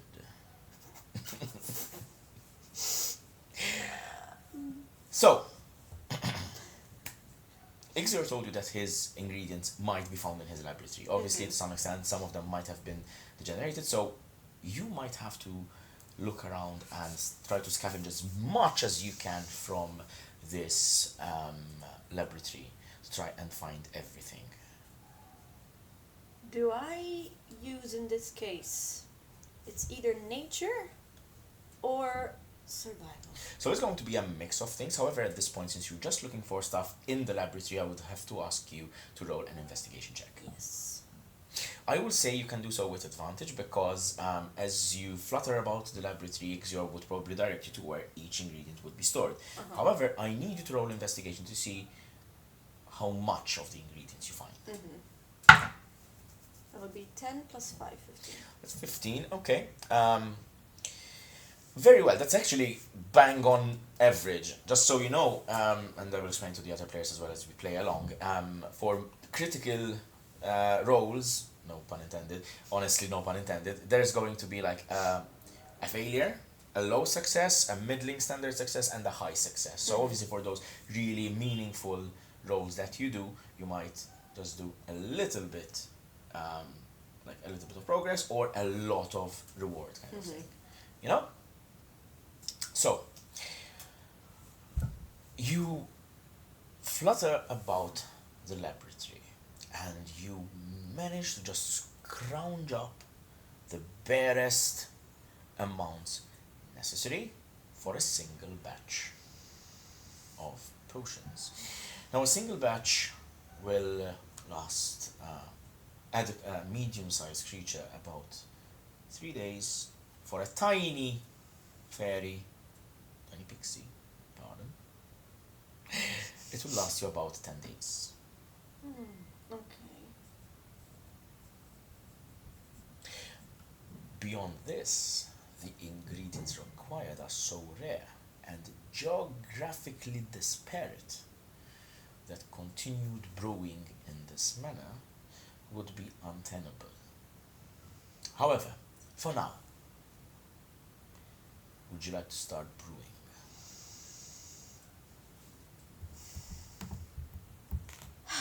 She kind of rolls her sleeves up and kind of like, is there like anything like a rag or something, like a condensation from something to like wash your hands, you know? You notice at one of the far ends of the tables there is a small stone basin rising from the floor, and there's like a metallic pipe with some sort of spigot that you could open and presumably have some sort of fluid.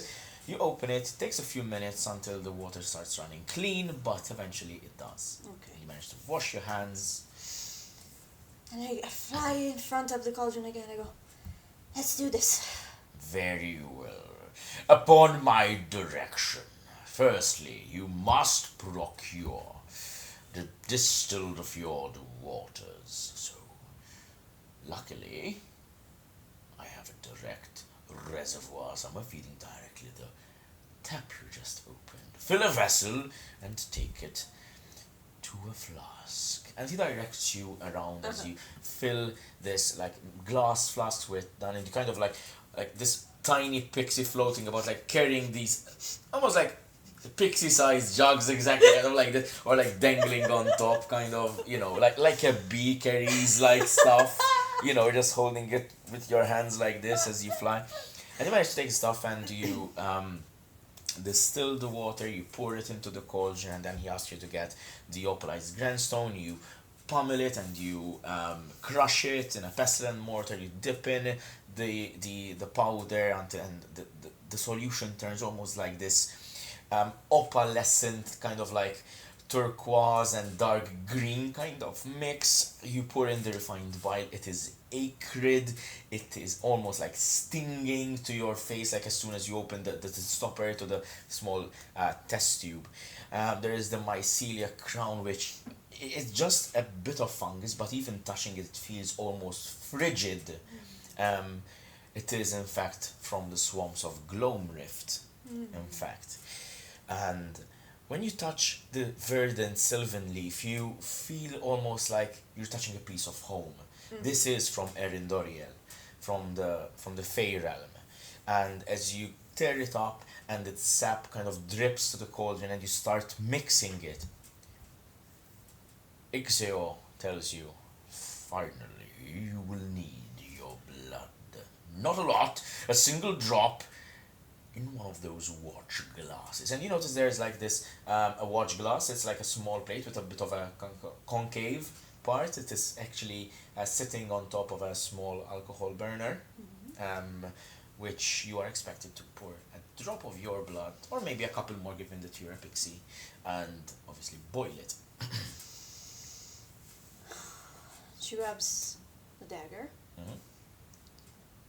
and I go close, and then I look back, and I go, promise I won't be coming a cattle. Not much you could do if you do now. Alchemy, much like invention, requires a certain level of risk. Trust in my genius. That sounded a little bit more ominous than I intended. Apologies, my little flicker of imagination. What a bright and sprightly day I'm having today. Breaks the dull. Fine, I'll do it! She just slashes her hand. It's okay, you take 1 point of damage, 1 point of slashing damage as you cut a small slash in your are you say right-handed or left-handed? Right. Your right hand, so you cut in your left hand.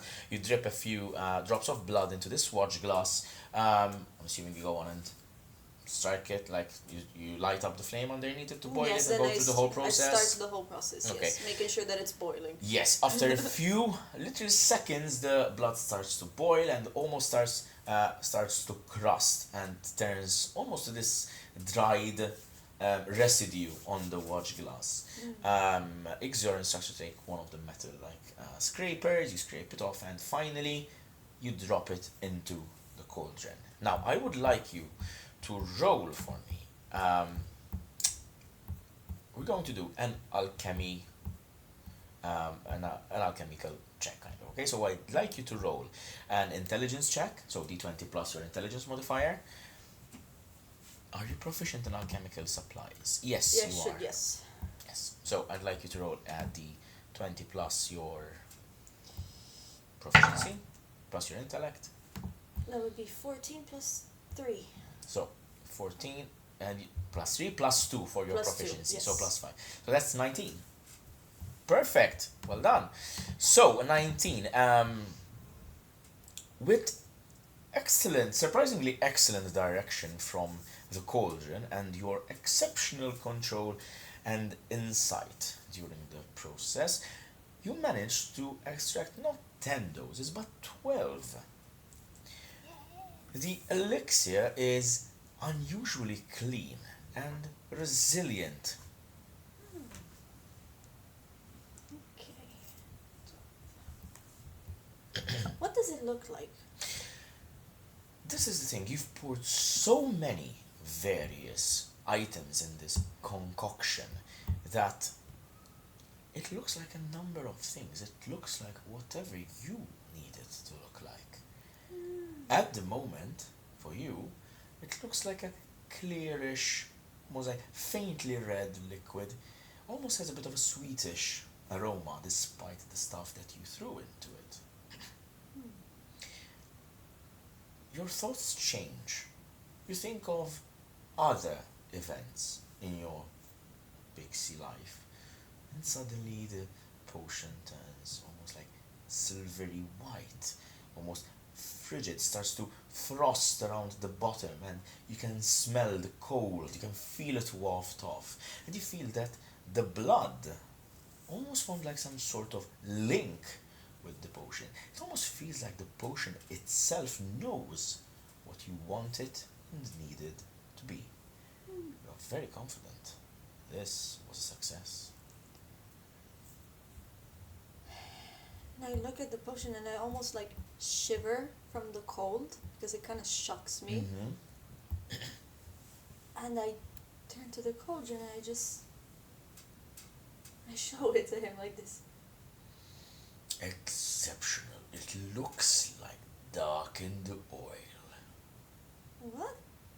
No, can't you see? It's almost like snow. That is precisely what I mean, little flutterer. If it looks different to you, it means it is bound to you. To me, it looks like oil. Would this look different to anyone? It looks the same to everyone else but you.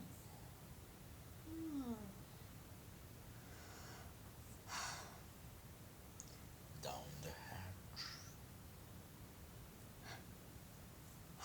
How do I even find more ingredients like these? Shouldn't we make sure that it worked adequately first?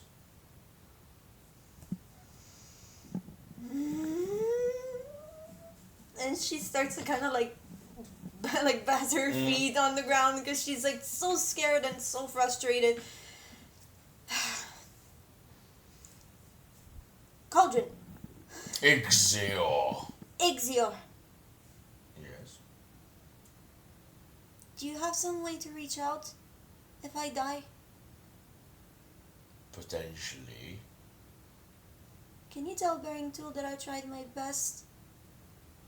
Who is this bearing fool you speak of? Bearing Tool. Thule. Must be a craftsman then. One of the best ones. Never heard of him. Well, you should. He's very, very good. And he's actually the only creature that I've met so far that didn't judge me whatsoever and actually protected me. Very well. Promise. As best as a cold drink can.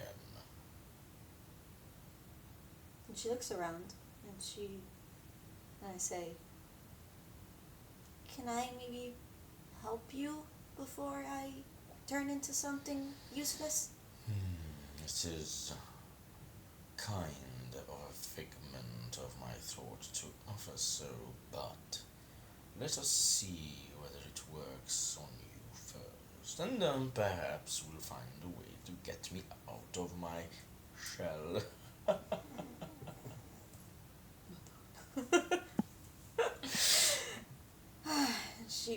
and I open and I smell it. What does it smell like?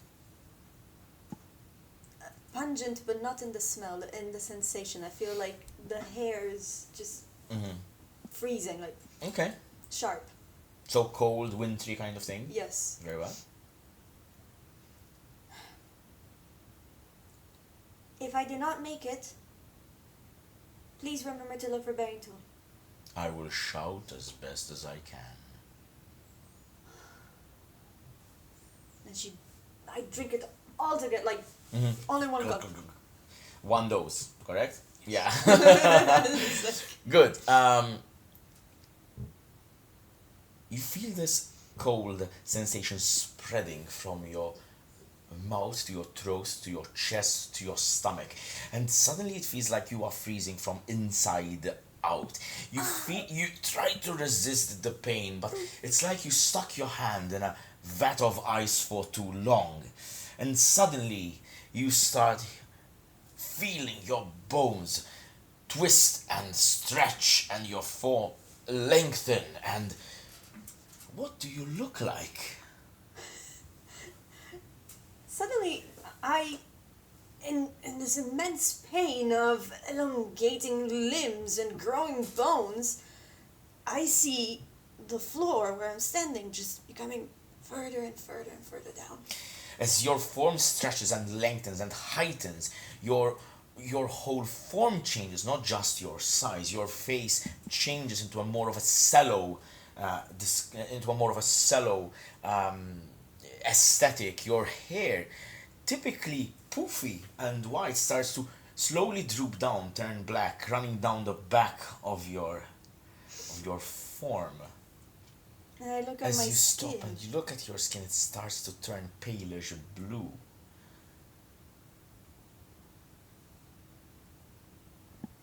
And I touch my face, and my nose, and my ears.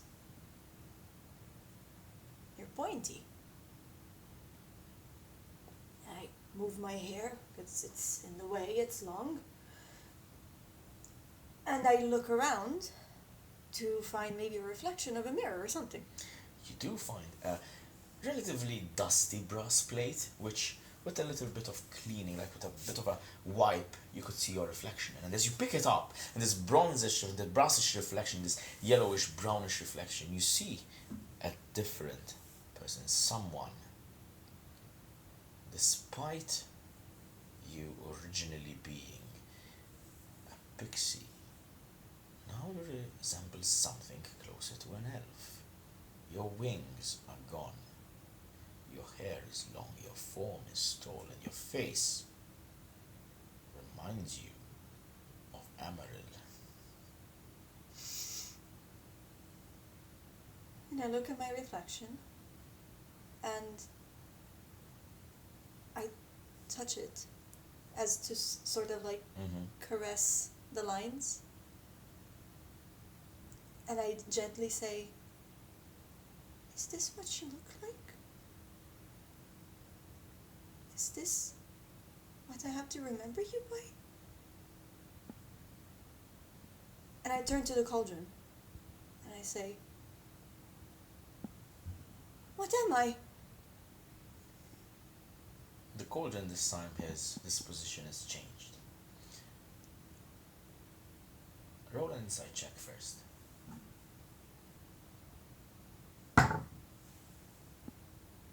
4 2. Okay. The cauldron gazes up at you. You are what you wanted yourself to become. And I turn back to my reflection. I was thinking about my sister. Then you look like her, I suppose.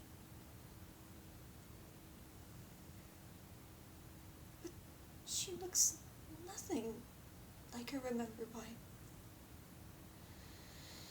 It does actually take a deep breath and sighs. Life, my dear little flutterer, has a way of changing our memories. What we once hold dear often slips in the cracks of our hand. But that does not mean that it is truly lost. If there is one thing that is true in all of this beloved Mechnazan of ours, is that change is inevitable.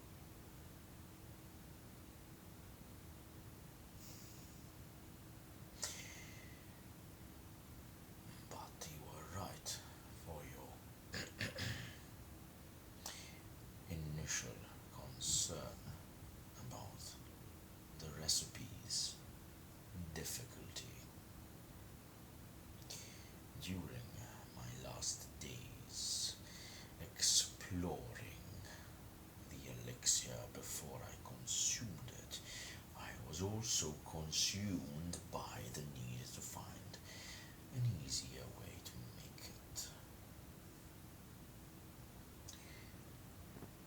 There may be, but it will require you to travel far. Anything.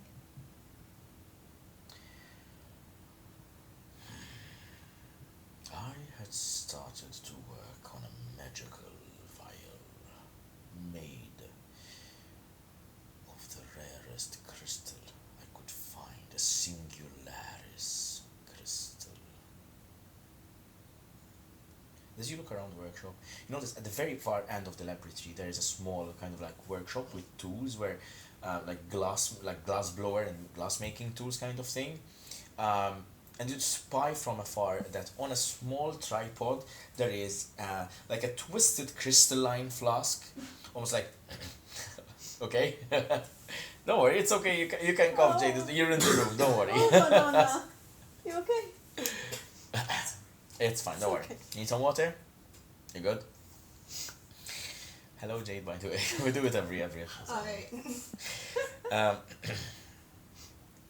There is this twisted crystalline vial. It's not smooth. It's multifaceted, almost like this incongruent, actual, like almost like raw crystal outside, but on the inside seems to have been perfectly and smoothly bored. Take my vial, little flutterer, but know it is unfinished.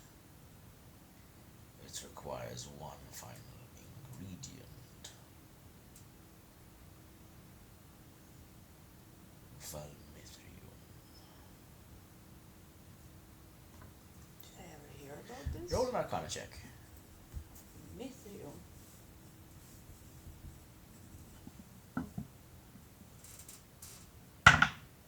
Six plus 5. 11, right? Yes.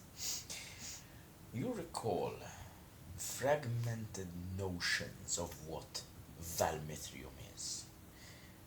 It is an impossibly rare metal found only where fragments of the sky itself have fallen to the earth. It is fabled to be a mythical metal. It cannot be forged. It cannot be worked by any conventional means on Yukabai. scholars, from the scraps of notes that you found on bearing tools abode, they all agree that it resists all mundane heat, all magical shaping, except one.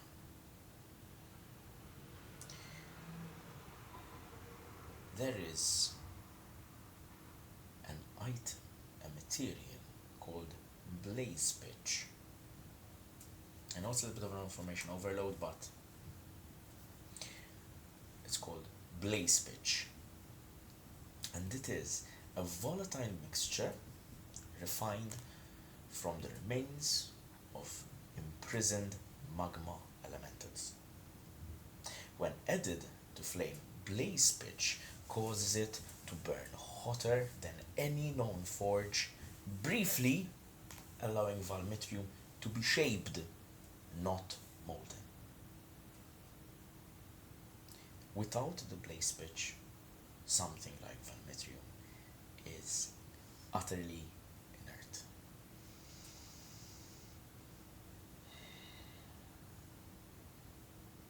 And I sighed for a long, long time. Then I composed myself again.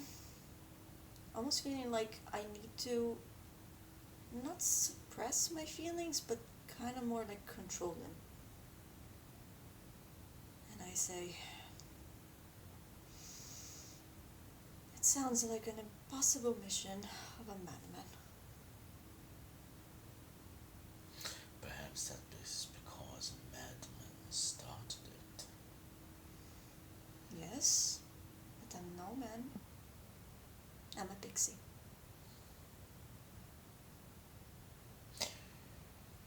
If this is not some figment of my imagination, consider myself satisfied, even proud, that my work is finally complete. My magnum opus no longer ends in failure or stagnation, but in the continuation of your tale, little flutterer. Take the crystal vial as a reward from me, and to speed you along your journey, take my last remaining portion of blaze pitch, sorry. Keep it sealed, keep it tightly sealed, or you shall be a burnt flutterer. It's in the cabinet. And as I'm trying to walk, I kind of wobble a bit. Yeah. Because it's still not. Yeah, you're still getting used to your form, so you do totter about a little bit, and and also getting used to this new perspective. Yes. Is a little bit. I'm trying to Yeah. reach as best as I can.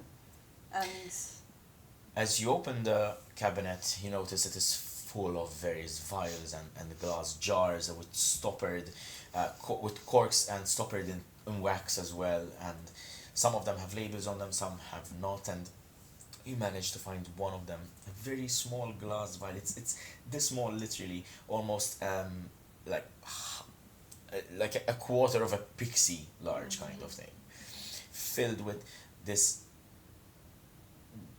liquid inside. It's almost like tar, in the sense that it clings to the surface, but the top of it is almost like powder. It's like a mix between like a solid and a liquid kind of thing, almost like the crystals started melting and that is the shape that they took. It's very particular. At its center, however, you can only see it very faintly from the edges of the glass.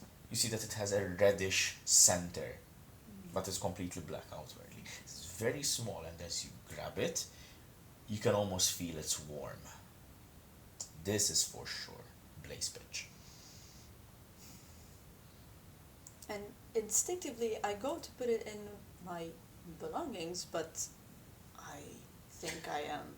Your I would say for the purposes of the way the potion works, actually, it doesn't just morph your form, it morphs whatever you are wearing as well.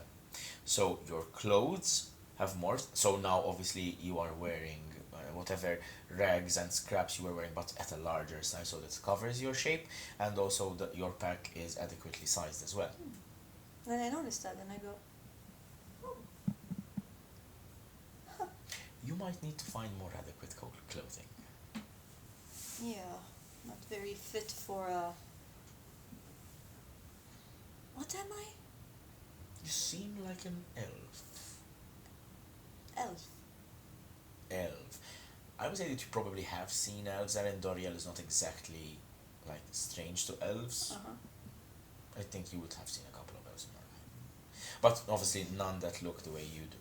Exactly. So Not I with that question skin complexion. everything. That sort But of thing. I am bluish. You will find all sorts of mortals and changing shapes and colored skins. Oh yeah, then not very fit for enough. Perhaps you are a new one. Now, my little flutterer, go forth on your travels and adventures. Remember, you carry great knowledge now. And I literally stop him like this, and I scatter around the room to find some parchment, some papers. Yeah, of course, you managed to find a stack of parchment on a desk towards the left-hand side of the room. You don't manage to find any usable ink. It has all dried up, but there is a charcoal and that sort of thing, like scribbling, like pencils, that sort of thing that you could still use after this time. And I take the tome again, which has, I guess, reaccustomed to my size now. It is exactly larger now, so it fits your form. And I go to the very end, and I stack more parchments, more papers at the end of it, right after the final recipe. And I turn and I say, I will make sure not only to make this easier to brew, but to help you go back to a form that it's not necessarily something as a utensil. It's the least I can do. I will carry on your legacy if you allow it, and I will keep track of all my findings and become your apprentice alchemist, if you will have me. A fair exchange. Go forth, little flutterer, and do be careful. True innovation is rarely forgiving. And that is where we're stopping this session.